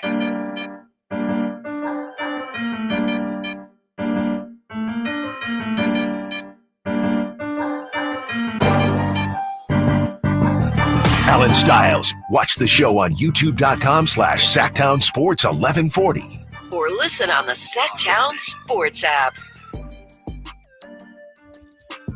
In about 10 minutes, we will get to our Kings Grizzlies preview. We will tell you who's playing. We will tell you who's not. We do know that Ja Morant is out tonight. Will that help the Grizzlies or hurt them? Find out at 1 p.m. Having some fun with the QB conversation.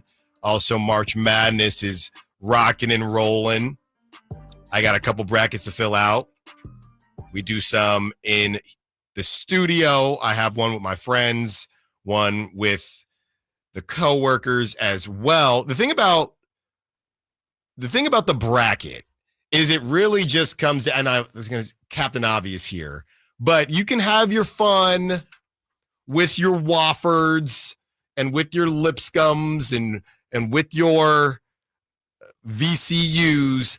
It truly just comes down to your final. You can get everything wrong besides your final four. Someone can nail all of the random, Akron beats Arizona, but if they lose in the next round, all that stuff doesn't matter. You just got to get the final four right. That's all this comes down to. This is why I love the brackets that weight the first round more than all the other rounds. Yeah. Not in total, but like double points in the first round, because everyone cares about the first round of the tournament.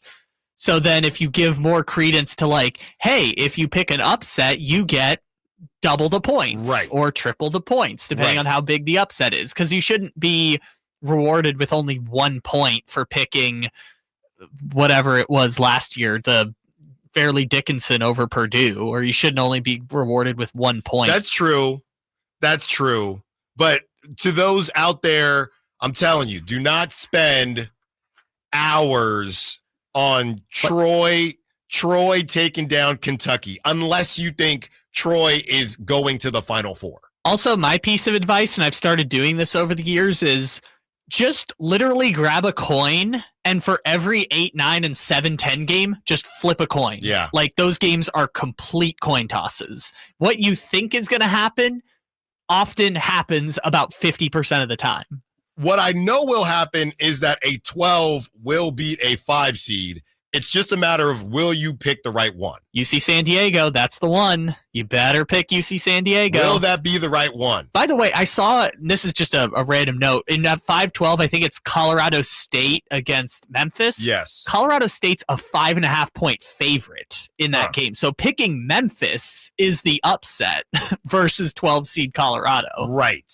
Or Colorado State. Then you have what people are doing versus the actual betting line. So we're going to have a lot of fun with this. And funny enough, yeah, if you're just now joining, I will be out on Friday. So I won't have, when does it get cracking here? So I will be here for the first day, which is the 20th. Yeah, so we'll have a lot of fun on the 20th. And like I said, Montana, Wisconsin, unless you think 14 Montana is going all the way, you just have to nail that Final Four. The other thing that's disorienting to me, and I noticed this with college football this year, but this is the first time it's happening with basketball. Conferences are messing with me, dude. Oh my goodness. Like, I think Oregon and Arizona are seeded to play in the second round, and I'm like, why would they do that? I'm like, oh, that's right. They're not in the same conference anymore. I think it's like 13 SEC teams. So it's like Vanderbilt and Texas are in the same draw, but like you kind of have to if there's 13 SEC teams. Right. And some of the Pac-12 teams went to the Big Ten. Some of them went to the ACC. It's very confusing. This is a text that I have to read here because I don't typically get questions like this. The 209 says, Stiles, what was your first car and which Sacramento Kings player, current or former, does it represent the most? So my first car was a 2001 4Runner, all white, and it ran until it didn't. I've told the story about getting stuck on top of Mount Diablo with the car not starting with my then girlfriend, now wife, and you know, my dad, he's the guy he's got a friend that fixes the car. We don't take the car to the official places, and it would just keep dying. But this is years. I mean, that's 2012, 2013, 2014. So I would say for the most part, dependable, right? It was a 01. We had it for a while. Dependable, and then just took a nosedive. I don't know. I would say in its heyday. Who is dependable and then took a nosedive? Right. In its heyday, Bonzi Wells. But I would say in the heyday, it was kind of like before we got stuck on Mount Diablo. I would say that it was Domas, right? Doesn't really turn heads like that, but you get in, it works. I don't want to do this, but there's an obvious answer that's just staring us down right now. Kevin Herter. It's probably Kevin Herter. But Kevin Herter, I don't. For some reason, that's disrespectful to my 4Runner. No, the 4Runner getting stuck on Mount Diablo, that's Kevin Herter at the 3-point contest in Utah. That's right. That was your car gets stuck on the mountain moment. So at its height, it was Domantas Sabonis. Before we moved on from it, it was Kevin Herter. And it had a subwoofer in it, just for any context. How many inches? A 10. Just a 10. I don't need to be heard completely down the street. Just close enough. Just enough in your car. That's right. While we are stuck. All right. So my first car would have been a 2008 Ford Edge. Okay. It was blue. It was a hand-me-down, I think 3 times by that point. So that's probably like the Darren Collison of cars. That's what I had. Just it was never the first option in the first place because I think they signed Darren Collison after Isaiah Thomas left. So it was never the first option. and just diminishing results the entire time. But now I have a 2013 Ford Edge, so we're sticking with the backup point guard of cars. Well, that was good stuff from the 209. The text pop up, and you never know what you're going to get. But, yeah, I'm going to go – I'll say it was Domas, right? You just get in the car. It works. Good. It's, Good shout by the texter. It was a star with just diminishing returns since. That sounds like Rudy Gay. Yeah. That's probably the Rudy Gay Sacramento era right there. Yeah. Yes. Vince Carter is somewhere in there as well. And at the end of it, it turned into Kevin Huerter, and we moved on. On the other side, we will get started with our Kings. Grizzlies preview. No Ja Morant, no problem. Tends to not be a big problem when the Grizzlies do not play without their star. Can the Kings get back on the winning side of things tonight? Allen Stiles, Sacktown Sports. On the move? Got somewhere to be? Take Sacramento Kings basketball with you. The Sacktown Sports app will let you stay connected to your passion. Never miss a moment of Sacramento Kings basketball with the Sacktown Sports app. Welcome to TGL, presented by SoFi, golf's newest league, live on ESPN and ESPN Plus. It's 2 hours of hammer dropping, overtime forcing, playoffs on the line, golf, Tiger, Rory, and more of the best from the PGA Tour, split into 16. Learn more at TGLGolf.com. Tune in every week for TGL matches. Keep up, it's golf. Mornings can start feeling the same. Wake up, brush teeth, go to work. Big savings are back at Folsom Lake Honda, your one-stop Honda shop. New Hondas are piling up, and that means big savings for you. Looking to own or lease? During the spring sales event, drive a brand new Accord or Civic. Visit us today at FolsomLakeHonda.com, your one-stop Honda shop. As a family-owned and operated dealership since 2009, customer service is our #1 priority. Our customers love doing business with us, and you will too. Folsom Lake Honda. Your one-stop Honda shop. What sets Ashton & Price apart from other injury law firms? I'll tell you. From beginning to end, all important legal decisions are made directly between our clients and their experienced local attorney.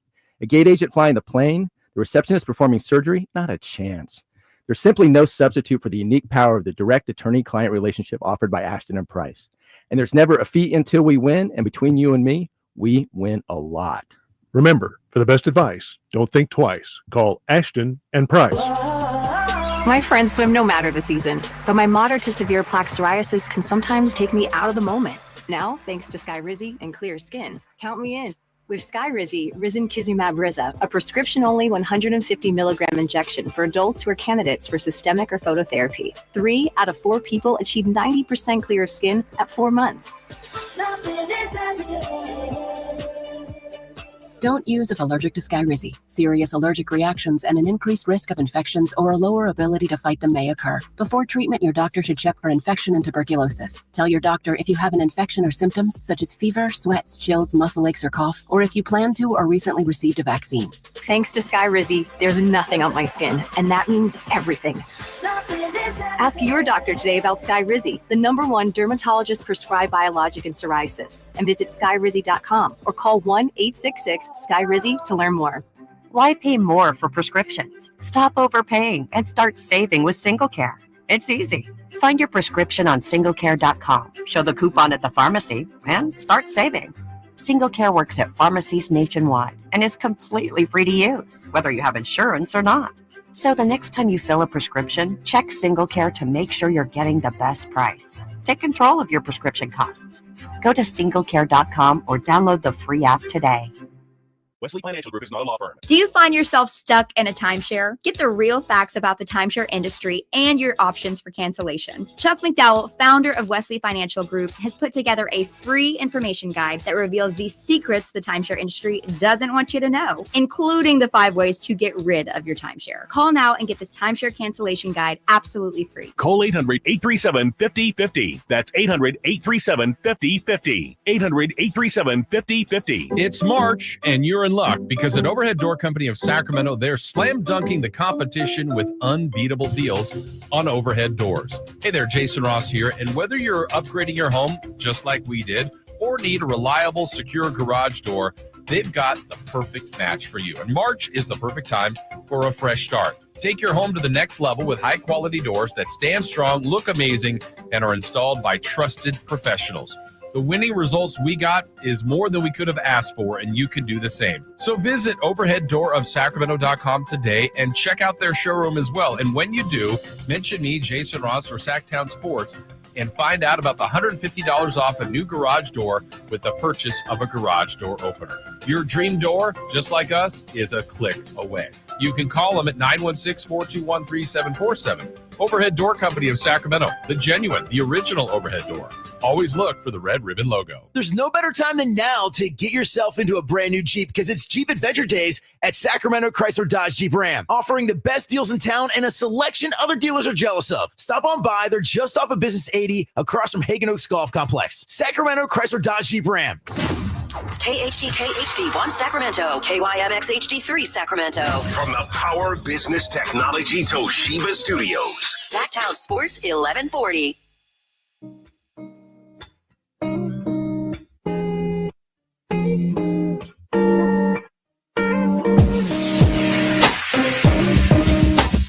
Your home for Kings talk and so much more. Live and local. Allen Stiles on Sacktown Sports.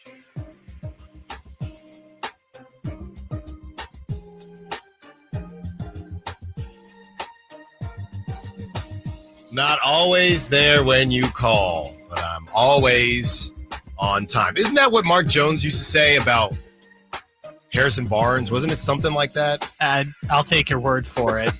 My job the last 2 years was working the games here, so I don't think I listened to a single broadcast the last couple of years. I see. I'd never heard Draper call a game until like 4 months ago.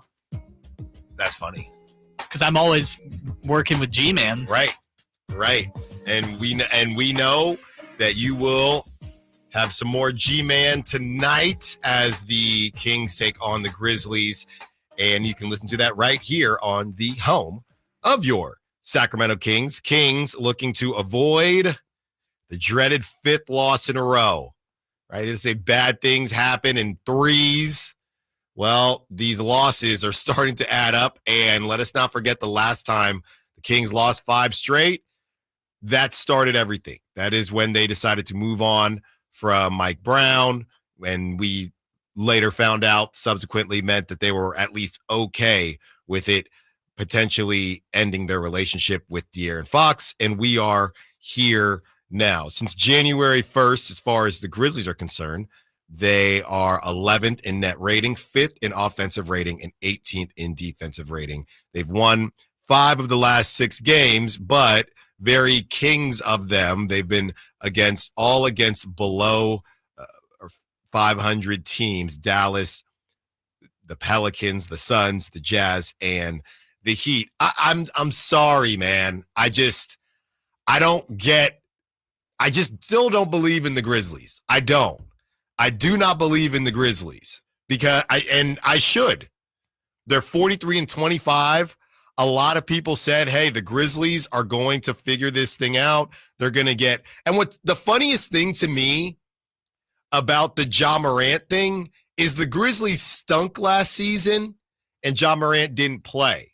Ja Morant has missed over 20 games this season, but the Grizzlies are good. So it's not really them being bad last season wasn't really about Ja Morant not playing. They were just bad. And they had more injuries than Ja, but everyone's like, they're getting Ja back. They're going to be good this season.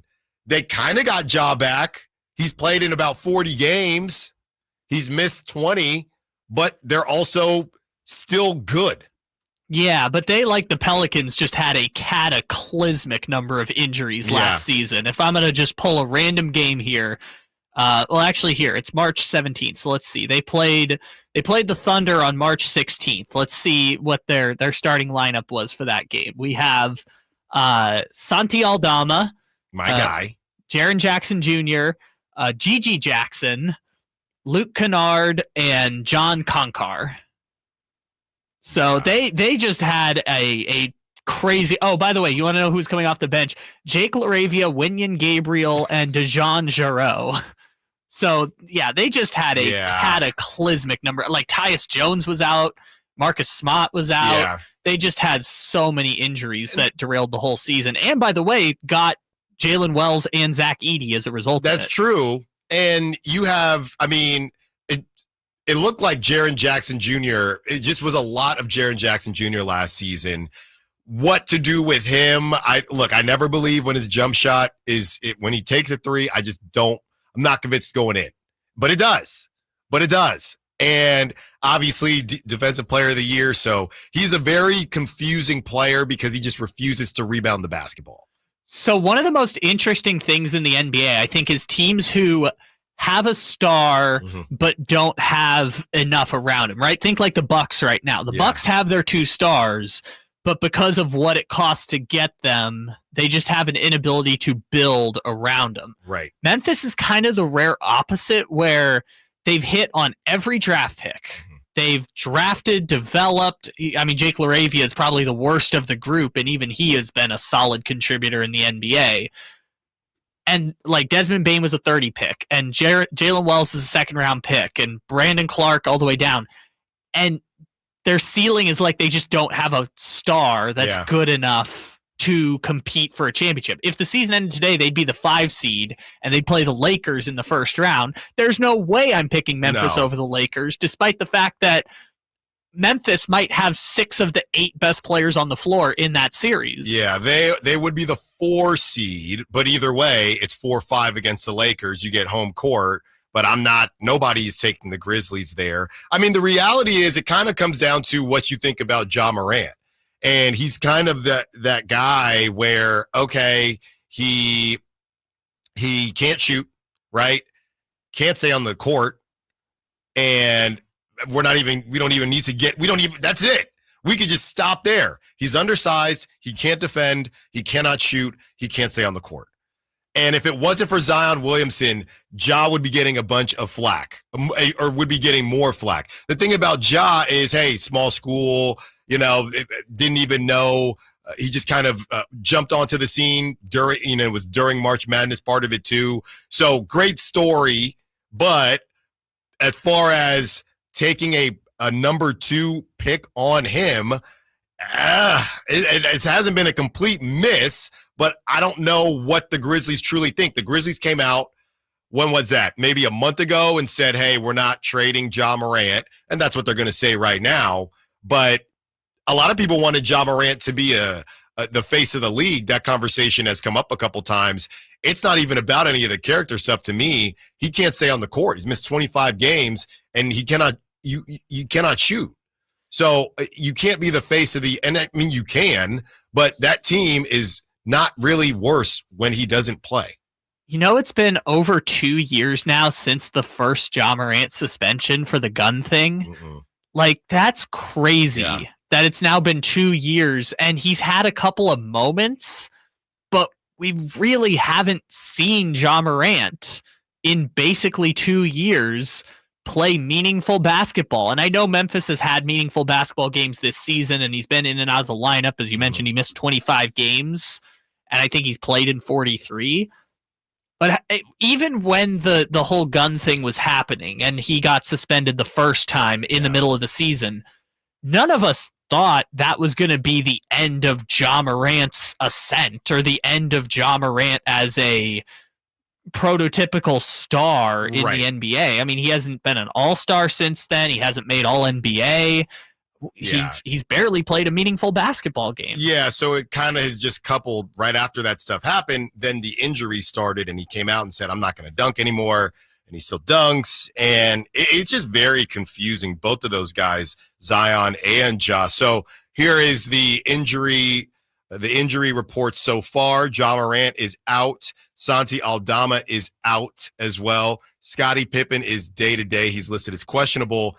And this one cracked me up because obviously when, you see certain names, this guy's name is Zion Pullen. Zion Pullen, Pullin. He is out with a knee injury. So he ain't pulling today. It's also not spelled the way you think. It's Z-Y-O-N, Zion. Yes, Zion Pullen. He pulling out here. So 4 guys so far with Scottie Pippen. We'll see what happens there day to day.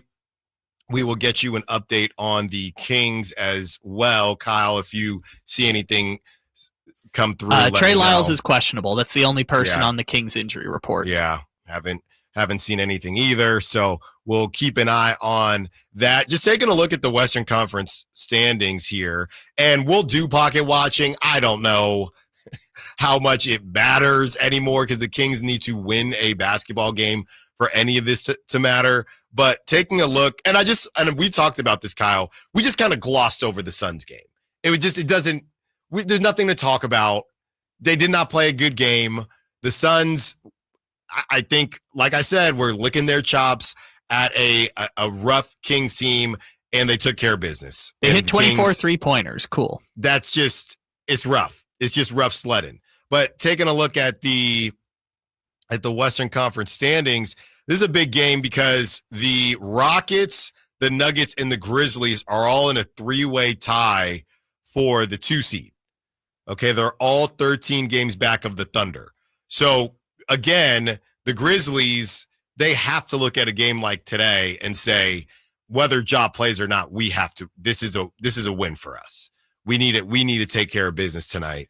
And I think they're going to be focused to get the job done. Jake LaRavia, a little bit of a revenge game. Someone on the Sack Chat mentioned the reason that the Kings will probably lose LaRavia, some of the decisions that the Grizzlies made as far as not really prioritizing his retention, and that's why they ultimately traded him. So look for Jake LaRavia to want to get some get back tonight. So you have the Rockets, Nuggets, and the Grizzlies all in that 3-way tie for the 2 seed. Thunder obviously doing their thing.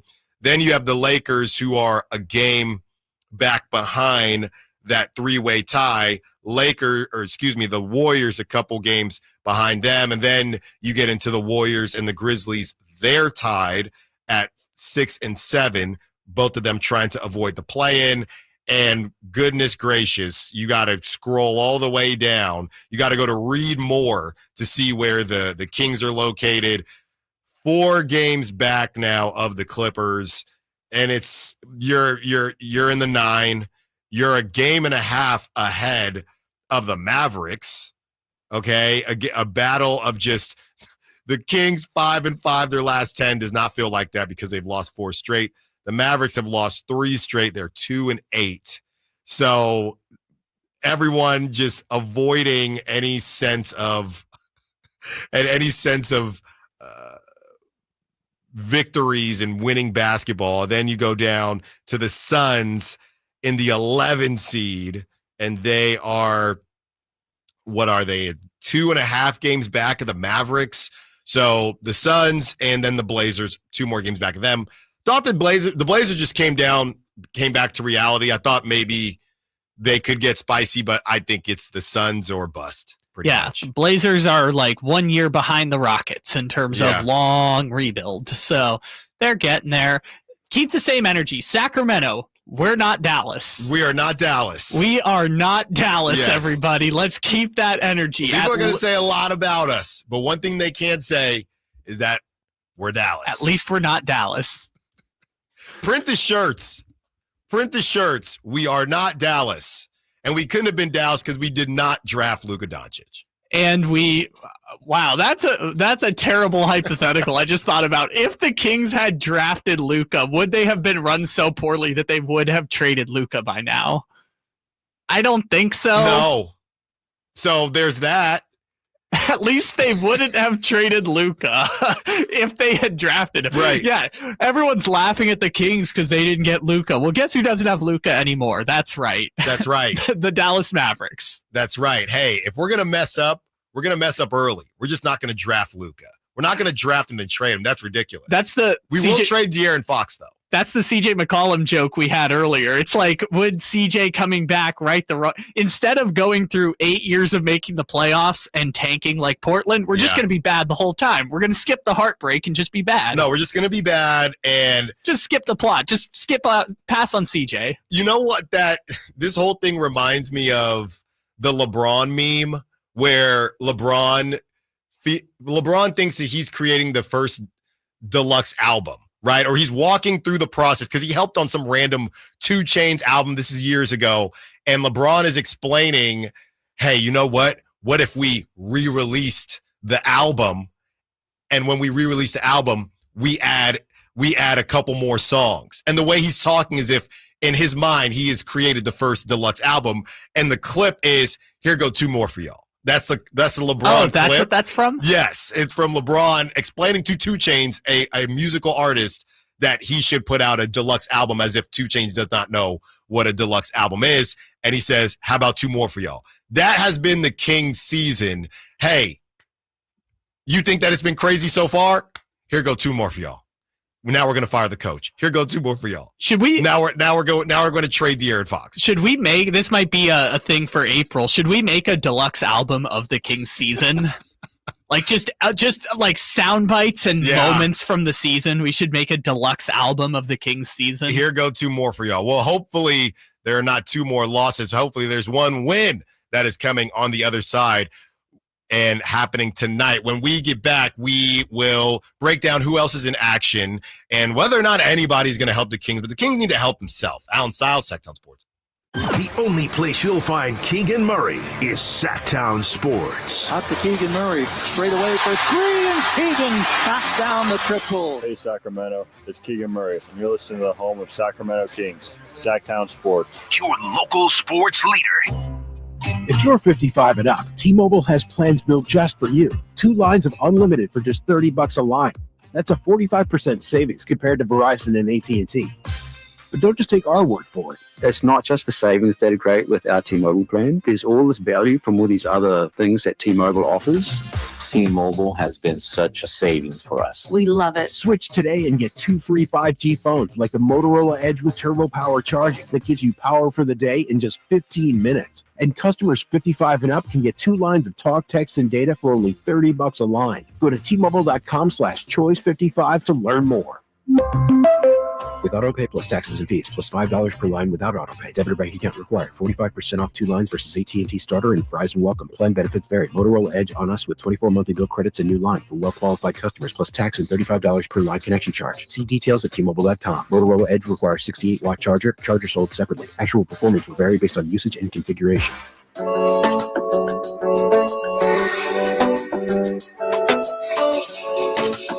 Allen Stiles. Watch the show on youtube.com/Sacktown Sports 1140.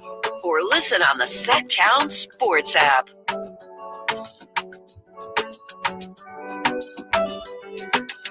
Some text coming in as we discuss the Kings not being Dallas. 916 says, Luka would have forced his way out of Sac a long time ago. That's from Jim in the 916. I don't know about that, Jim. 209 says, Dallas doesn't have Luka, but they do have AD. Now, wait for it.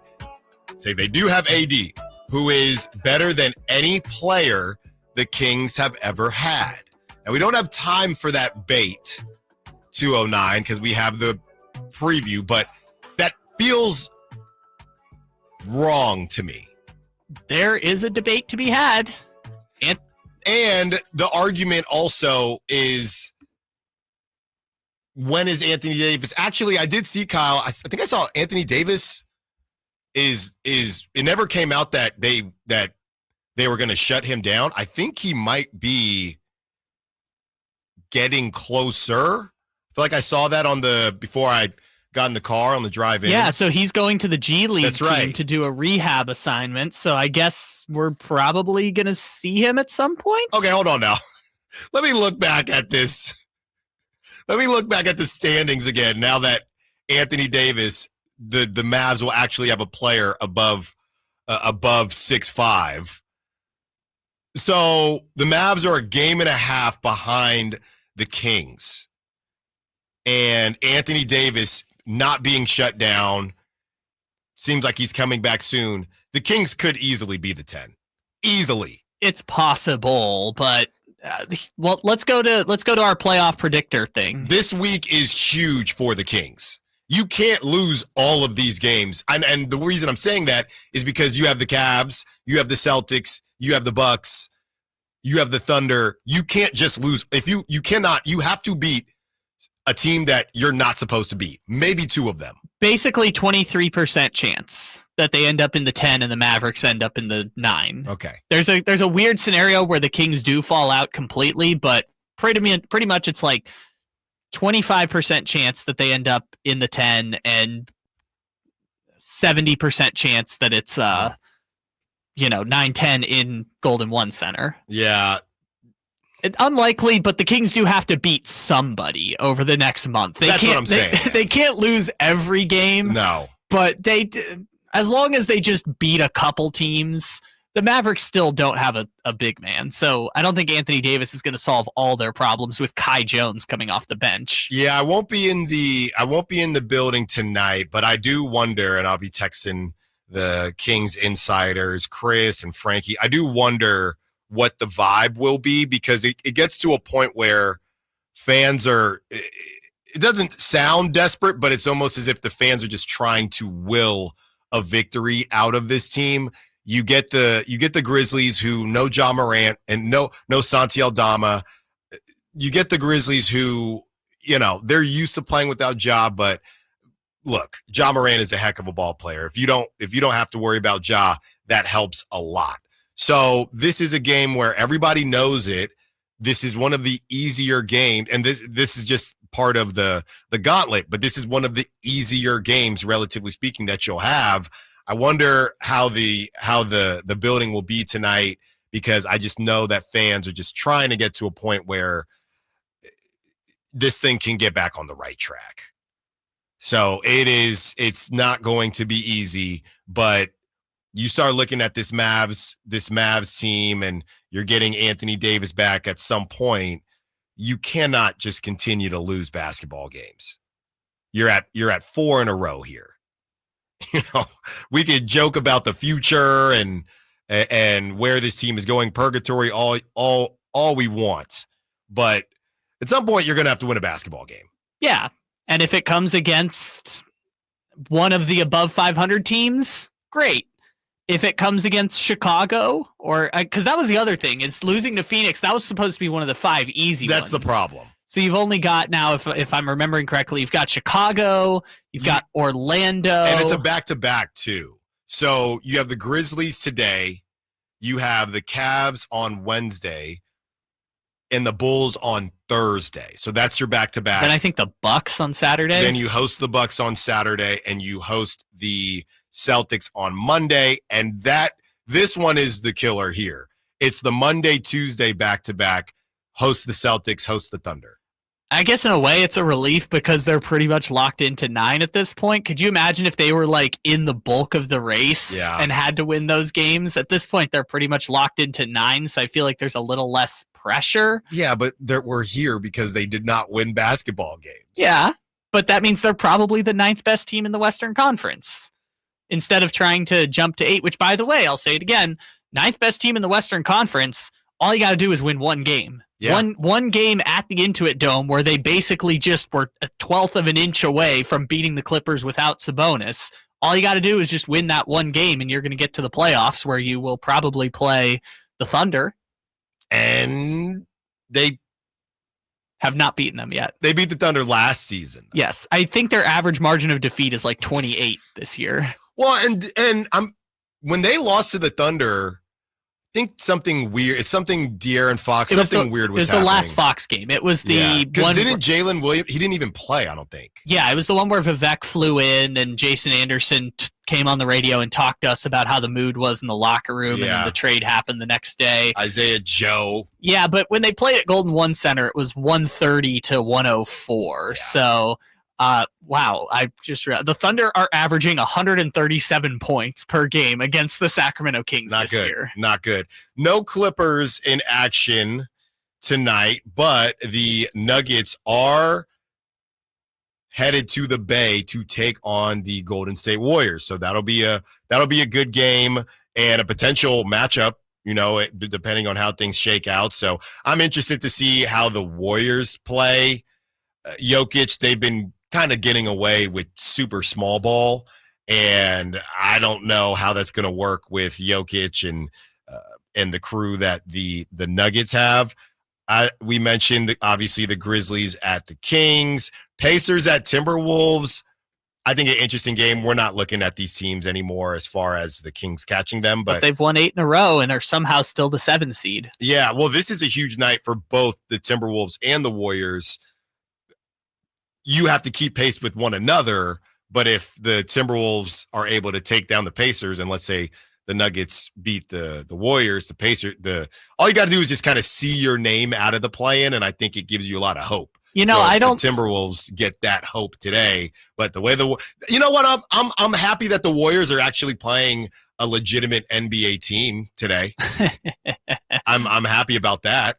You're saying that they've had a little too easy. That's recently? What I'm saying. So let's see how they do against an actual contender. Yeah, I mean they beat the Knicks over the weekend. Yeah, without who? A team that the Kings lost to by 30. Okay, but I'm not comparing the Kings. The Kings are not in these conversations. All right, fine. They beat the Knicks without Jalen Brunson. I'm not saying it's gonna happen, but if you look at the standings right now, if the Warriors and Timberwolves keep winning, because we know the Timberwolves have this easy schedule the rest of the way. Who's dropping? If LeBron stays out for a while, yeah, playing Lakers, maybe. There's no way. What if the Lakers? Hear me out, people. What if the Lakers fall to 7, lose to the Clippers, and then Kings-Lakers to get to the playoffs? That is awful. It probably won't happen. The Lakers still have a 2.5 game lead on the group, but LeBron's going to be out until at least Saturday. So that's probably 3 more losses for the Lakers because, as I said, when the Luka trade happened, everyone's going to be unhappy with how that goes down because the Lakers have nothing outside of Luka and LeBron, and those two are not the healthiest players in the world. Are the Grizzlies better with or without Ja Morant? We have the breakdown, and we will get to it on the other side. Allen Stiles, Sacktown Sports. You never know what you might hear when listening to a Sacramento Kings game. Out of Keegan, going for another triple. Man, is he feeling it. Keegan, can he do it? Yes, there's number 11, Keegan Murray. Keegan steps back. He just knocked down his 12th three-pointer, a Kings franchise record. He's got 45 points. Never miss a moment of Sacramento Kings basketball with Sacktown Sports and the Sacktown Sports app. Sacramento weather is brought to you by California Sun. I'm meteorologist Kelly Curran in the KCRA 3 Weather Center. Partly to mostly cloudy skies today with scattered showers and thunderstorms this afternoon. Afternoon highs will only be topping out in the upper 50s. Get the latest forecast on the KCRA 3 News and the KCRA app. Free wellness, red light therapy, infrared, trim pod, cold plunge, halo therapy, sunbeds, and more. All free during Wellness Weekend at California Sun Wellness Spas. No sign-up required. Free at all California Sun Wellness Spa locations this Friday, Saturday, and Sunday. CaliforniaSun.com. Mike Rowe here with a quick question. Have you noticed cracks in your drywall, chimney, or exterior walls? I hope not, because if you have, they could be indications that you've got a much bigger problem with your foundation.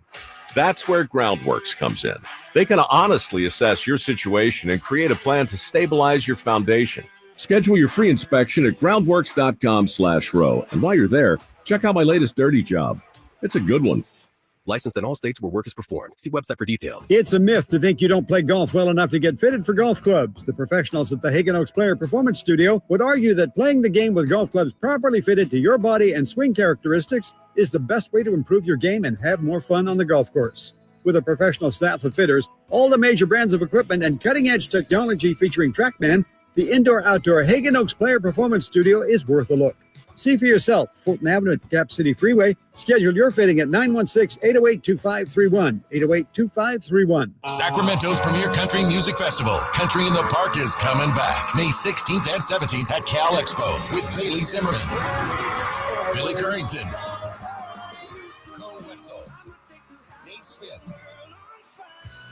and more. You'll enjoy food trucks, rock walls, and a mechanical bull, line dancing, and more. Single-day GA tickets start at $52 at CITPFest.com. Country in the Park, May 16th and 17th with Paul Mitchell, The School, Sacramento, and Stoney's Rockin' Rodeo. Find out more at CITPFest.com. It's a myth to think you don't play golf well enough to get fitted for golf clubs. The professionals at the Hagen Oaks Player Performance Studio would argue that playing the game with golf clubs properly fitted to your body and swing characteristics is the best way to improve your game and have more fun on the golf course. With a professional staff of fitters, all the major brands of equipment, and cutting-edge technology featuring TrackMan, the indoor-outdoor Hagen Oaks Player Performance Studio is worth a look. See for yourself. Fulton Avenue at the Cap City Freeway. Schedule your fitting at 916-808-2531. 808-2531. This is the story of the one. As a quality technician in a food processing center, she knows that making the right call is the best way to avoid a recall. That's why she trusts Grainger's world-class supply chain to deliver the high-quality supplies she needs to help keep her production line, her equipment, and her customers happy and healthy. Call 1-800-GRAINGER, click Grainger.com, or just stop by. Grainger, for the ones who get it done. Spring is in the air, and there's really nothing better than hitting the open road in a new Honda. Whether you're shopping for new or pre-owned, Stockton Honda has the selection and savings. Plus, get top dollar for your trade. And while life's roads are often filled with bumps, buying from Stockton Honda couldn't be smoother. Wherever the road you travel might lead, Stockton Honda is happy to get you there. Come in today or go to StocktonHonda.com. Anytime, anywhere, it's all here. StocktonHonda.com. The Amish have a reputation for craftsmanship, determination, and quality. Hi, this is Frank LaRosa with a word about Naturewood Home Furnishings. You know, those virtues sound quite similar to the Keys family and the day-to-day values on display at Naturewood. The Amish furniture craftsmanship begins with the finest hardwood, shaping and molding the raw materials into one-of-a-kind art. In addition to the classic styles long sought and revered by discriminating furniture lovers, Naturewood Home Furnishings offers a vast selection that includes transitional, modern, farmhouse, arts and crafts, and other stunning styles, all available in the ultimate Amish standard of excellence built over centuries. All Naturewood Amish furniture is on sale right now for a limited time. Let the Naturewood team guide you through their selection of Amish furniture that will be with you forever. Naturewood Home Furnishings, off Highway 50 at Hazel. Look for the water wheel.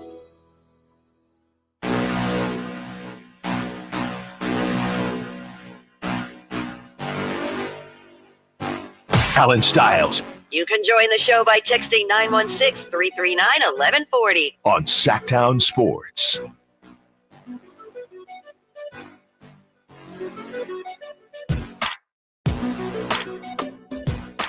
I do wonder now, especially when things like this happen, like the Sacramento Kings losing 4 straight, kind of is what it is.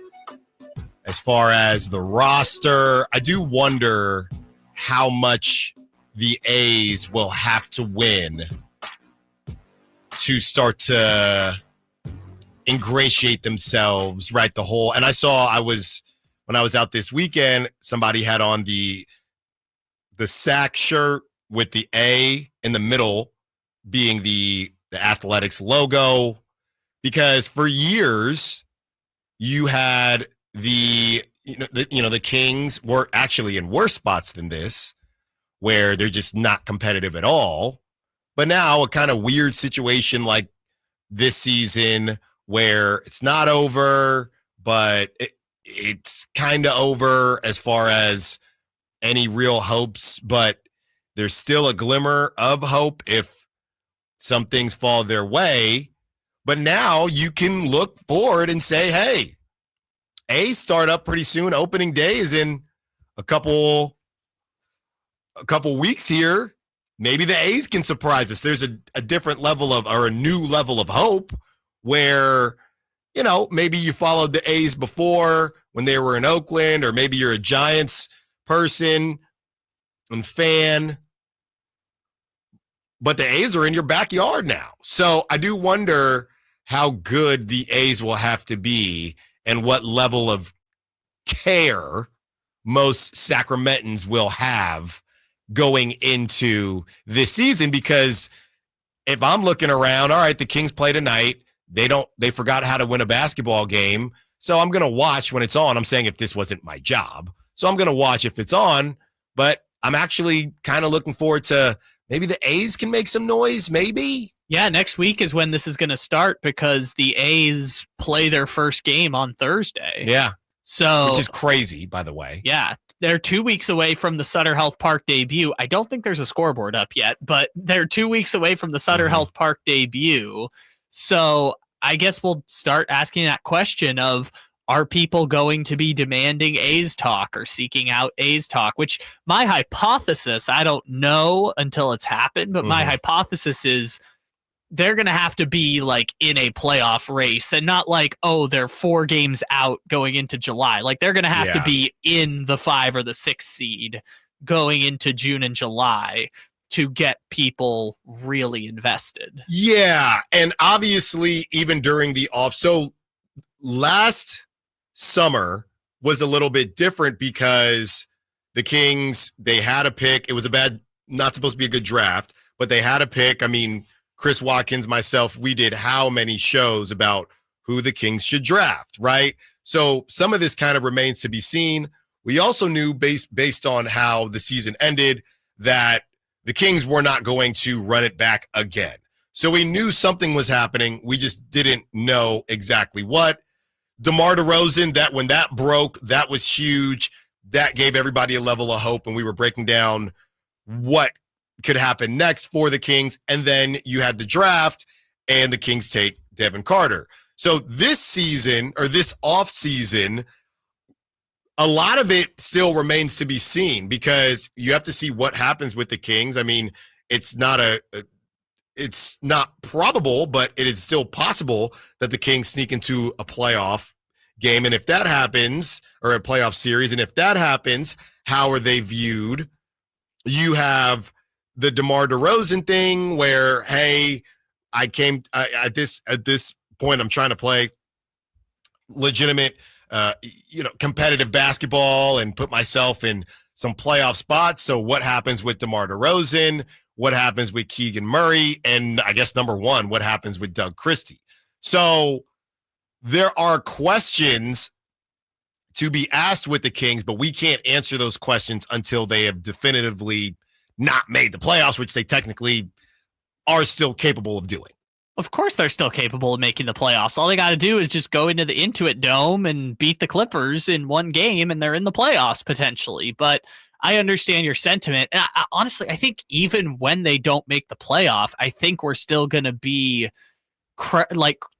there's still going to be the air of uncertainty because it's going to be like, well, what if we get Cooper Flagg and this changes everything? But it's like, it's a 2% chance or a 6% chance that they'll end up in the top 4. Mm-hmm. So it's like, we're going to hold on to that for maybe a little bit. But after that, it's going to be like, we got to ask some hard questions about what the direction of the franchise is going to be. But meanwhile, the A's could be at the top of the AL West. Why not?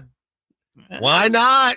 I did enjoy, since we're talking about baseball, they brought up that there isn't, while the Yankees lost Garrett Cole and their Luis Gil is going to be out for a few months, I did enjoy someone making the reference of you can create an entire starting rotation of former Yankees that are opening day starters for other teams. That's crazy. Because once Severino was named the A's opening day starter, that's now 4 former Yankees who are now opening day starters for another team. You got Sonny Gray with the Cardinals, Michael King with the Padres, and I can't remember the Mets opening day starter. I can't remember who it is, but it's a former Yankee. So I did enjoy the A's are making Yankees fans insane by all of their former pitchers who are now opening day starters while they can't find a number 3 starter.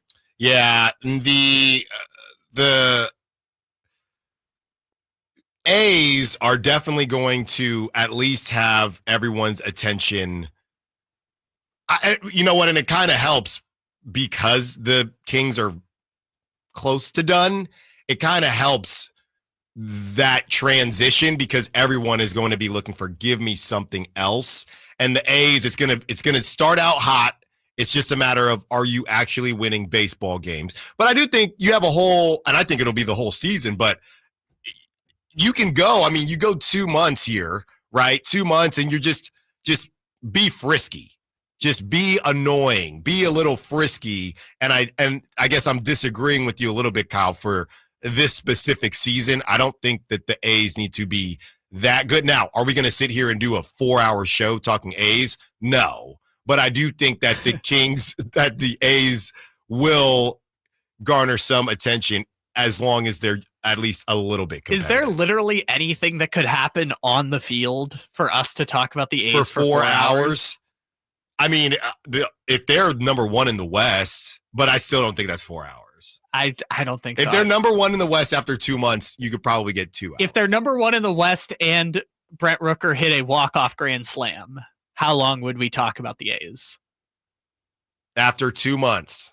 Let's say May 31st. I mean, me personally, I could talk for 4 hours. Yeah. About anything really, but should we? It's hard to get past 2. I'm having a tough time selling to our boss. Are we doing that over game 1 of the NBA Finals in 3 days? I would say yes, right? Okay. What if it's OKC Cleveland? Then definitely yes. Then it's 4 hours A's. We could definitely get 4 hours A's. Yeah, real quick note I was going to add. So assuming the Kings don't get a full first round series, there are 9 games at Sutter Health Park during the Kings regular season. Not all on the same date, but just the first 9 games are going to fall in the middle of the Kings schedule. And the Kings being kind of locked into the 9, I guess kind of makes it not good for the A's, but like if you're ever going to get attention, that's ever going to build up excitement, I guess that's the way to do it versus the Kings being in the thick of a playoff race. That's what I'm saying. And on the other side, I will announce my first River Cats game doing my in-game MC hosting. So I will tell you which day you can catch your boy. We do prop talk, dog segment, and again, break down the Grizzlies with and without John Morant. One more segment with you, then we hand you over to the Drive Guys. Allen Stiles, Sacktown Sports. On the move? Got somewhere to be? Take Sacramento Kings basketball with you. The Sacktown Sports app will let you stay connected to your passion. Never miss a moment of Sacramento Kings basketball with the Sacktown Sports app. Everyone has a past, but what happens if you've made mistakes and made good on that past, but it keeps following you?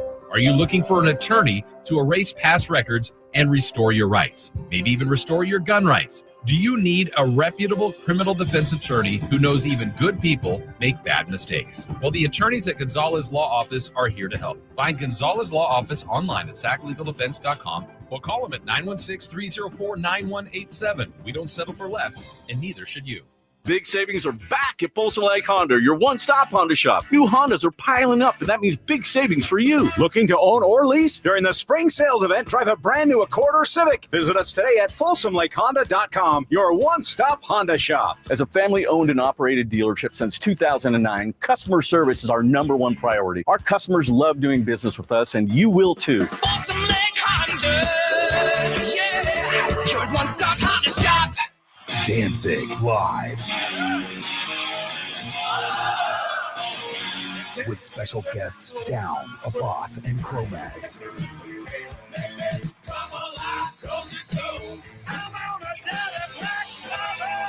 Saturday, March 22nd, 6 p.m. The venue at Thunder Valley. On sale now. For tickets, visit ThunderValleyResort.com. Don't miss Danzig. If your family is like most families, it might be hard to imagine where everyone is all gathered in one room at one time. Sort of a special, unplanned family moment. Funny thing is, with Bonnie on your side, these special moments happen more often than you might think. And right now, get a brand new furnace system for as little as $27 per week. Restrictions apply, but it's one more unbeatable Bonnie moment.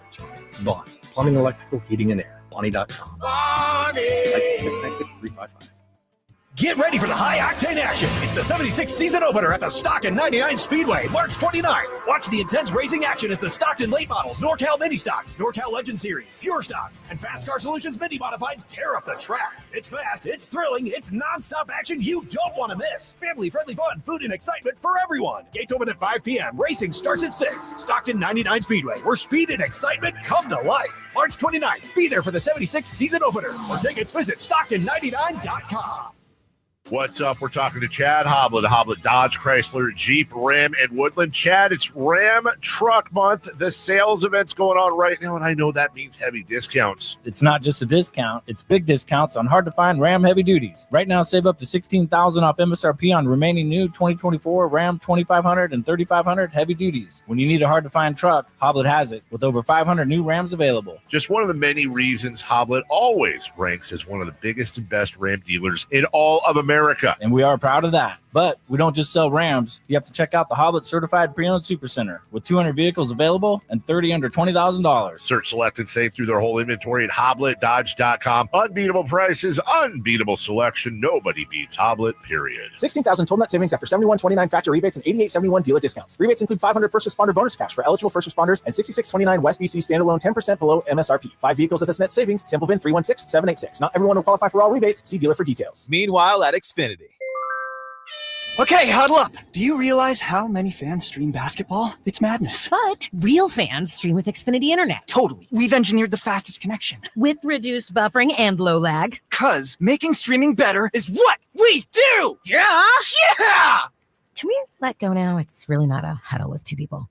Switch to Xfinity Internet and stream live sports from the best seat in the house. Bring on the good stuff. Restrictions apply. Not available in all areas. Actual speed vary. Not guaranteed. Tom's Watch Bar has the best happy hour in Sacramento, starting with $5 specials all day, every day. Plus select $7 appetizers and $12 entrees with 360-degree viewing and game day vibes that match being at the game. Tom's Watch Bar is the ultimate game day experience for sports fans.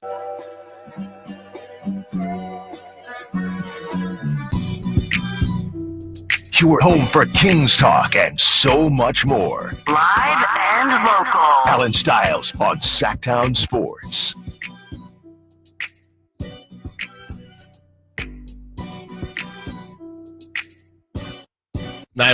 Go A's. Been a fan since the 70s.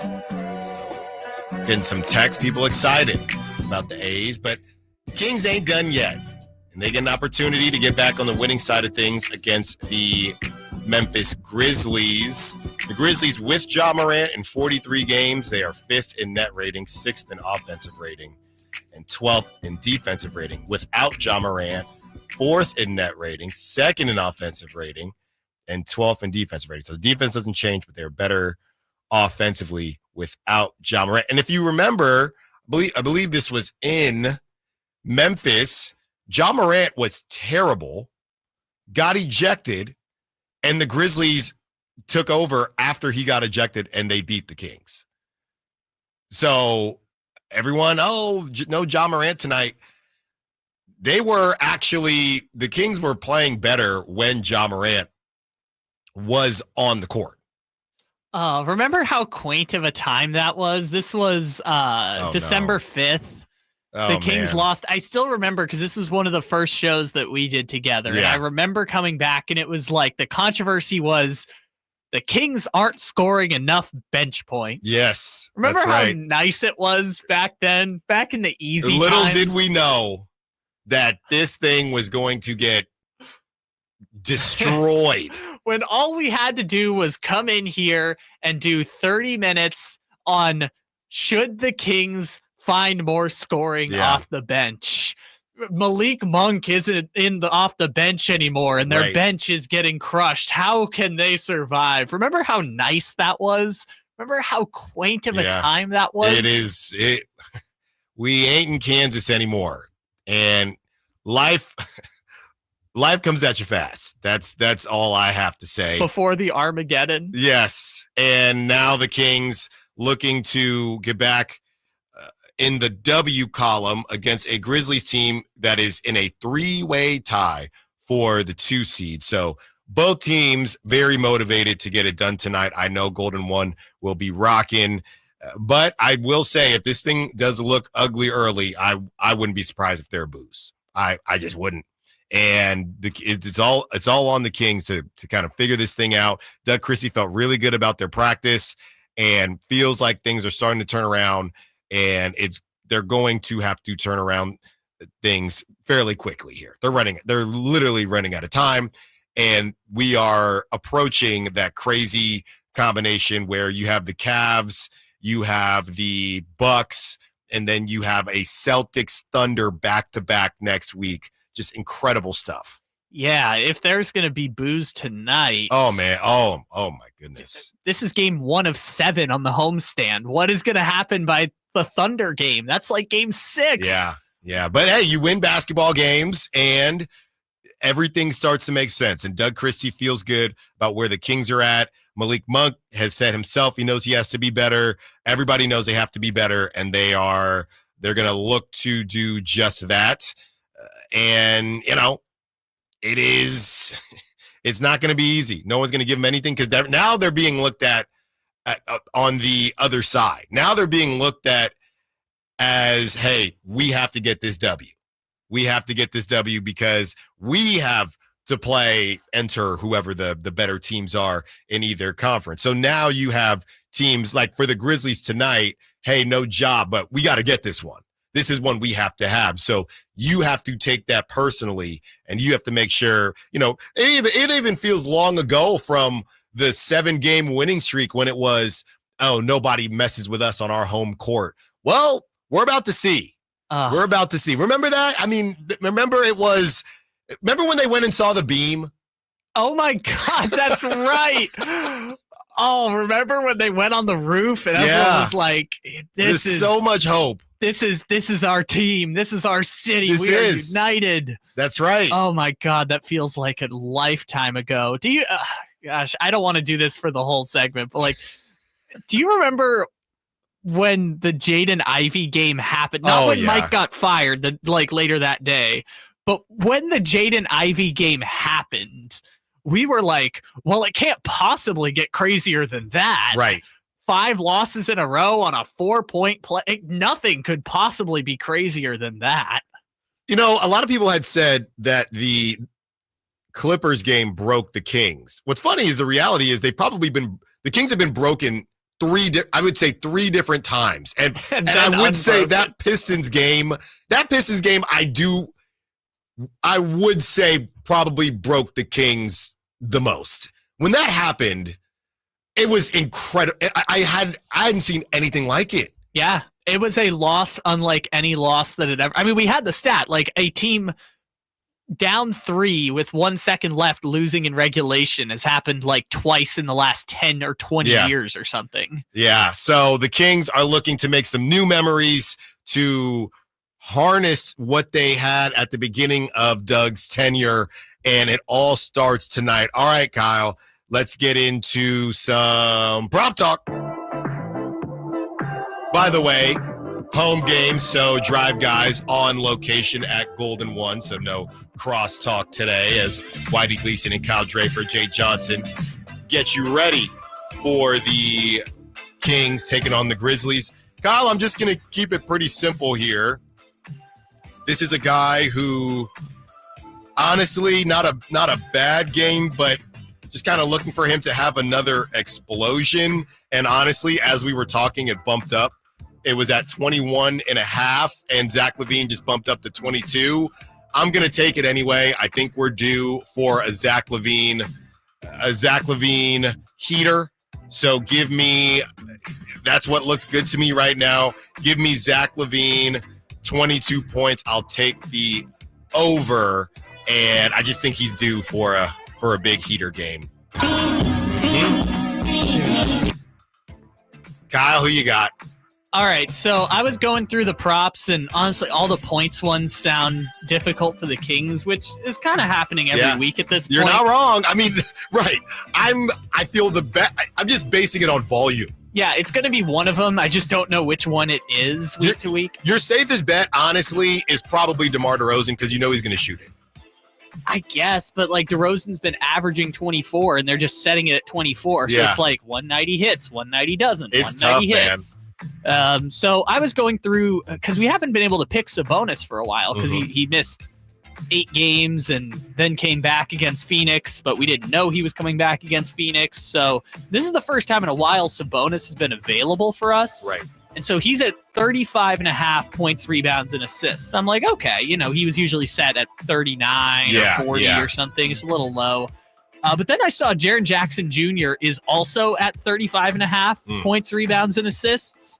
And that made me feel a little bit more confident in Sabonis because I would assume either Sabonis or Keegan will be guarding Jackson Jr. at all times. Right. Sometimes he'll be at the 4, sometimes he'll be at the 5, basically based on Zach Edey minutes, which I feel fine about those players being able to guard and rebound. So I will take a double dip there. Sabonis is going to have more points, rebounds, and assists than Jaren Jackson. And for the sake of the prop talk, I will say more for Sabonis, less for Jaren Jackson Jr. There you go. The only thing that worries me is they've been trying to recalibrate Sabonis ever since Jonas Valanciunas joined the squad. So I don't really know what to make out of Domantas Sabonis right now, but I hear you on that. 916 says the Kings have been broken since they lost that first playoff game, the first round playoffs to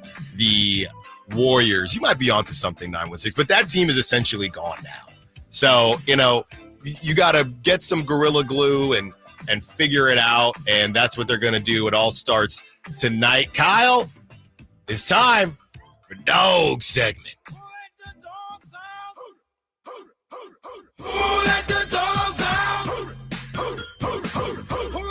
It is time to let the dogs out. I think there's one obvious choice here. The 530 is on top of it as well. It's a revenge game. 530 says, Jake LaRavia, revenge game. That's my dog tonight. Yeah, I think we all agree with that. So we'll leave it with 530, though, and we will take some other dogs. It feels like I haven't taken Keon in a while. And you said Trey Lyles questionable, right, Kyle? Yeah, Trey Lyles questionable with the back. Okay, I'm going to take Keon Ellis. It feels like, and I know I just said Zach LaVine's probably due. I also think we're due for a Keon Ellis heater from the three-point line. So give me Keon Ellis as my dog tonight. You think of some of the matchups with no Ja Morant. Keon on Desmond Bane when he's in? Yeah, probably. I mean, Scottie Pippen Jr. is questionable, so he might not. They might not even have him as the backup point guard. Right. Yeah, I mean, probably Desmond Bane, which honestly is a bit of a relief for the Kings. I know the Grizzlies' problem is that they have 5 players that are good on offense almost at all times, but at least there's not like a killer that's on the floor for them tonight. Yeah. Who do you got for your dog, Kyle? I've been going back and forth here on this one. I've had a good run of picking dogs in blowouts recently, so I'm not exactly sure what to do with that. But you know who I believe in tonight? I believe in the Rook, Devin Carter. Oh, I believe. God blessing me with his body. Okay. That he is going to be an impact player coming off the bench for the Kings tonight because they need somebody. And honestly, it was either going to be him or Valanciunas for me, but I'm going to go with the Rook, show him some love. We haven't talked enough about Devin Carter recently. Yeah, he definitely has shown some flashes for sure, not getting a ton of minutes, and I don't know, what's going on with Markelle Fultz. So it's not that Markelle Fultz is keeping him from getting minutes, but really neither of them are getting minutes. Yeah, you know what? He's going to be an integral part of next season's Sacramento Kings. That's right. So you know what? Let's get him his 12 minutes tonight, and let's see if Devin Carter can do a little something on the home floor. There you go. 916 says, going to the game tonight against my own will for sure be booing if they go down by 20 again early. I don't think you'll be alone, 916, but it's not going to happen. It's not going to happen. By the way, for those out there that are curious, Kings favorites by 3, -3 tonight. Don't like that very much just because I never like when the Kings are the favorites, but I think that they will get it done. The winnings, you can't get to 5 losses. We know anything can happen if this team loses 5 in a row, and it's not going to happen. Kings get back on the winning side of things tonight against the Ja Morant-less Grizzlies. Thank you for listening to the Allen Stiles Show. Think of the callers, texters, Sack Chatters. Great job, Kyle, as always. Drive Guys coming up next. Whitey Gleason, Kyle Draper, Jay Johnson. Until tomorrow, secure the bag. Like the beam. Bang. Gotta go. Do you have an invention idea but don't know what to do next? Call Invent Help today.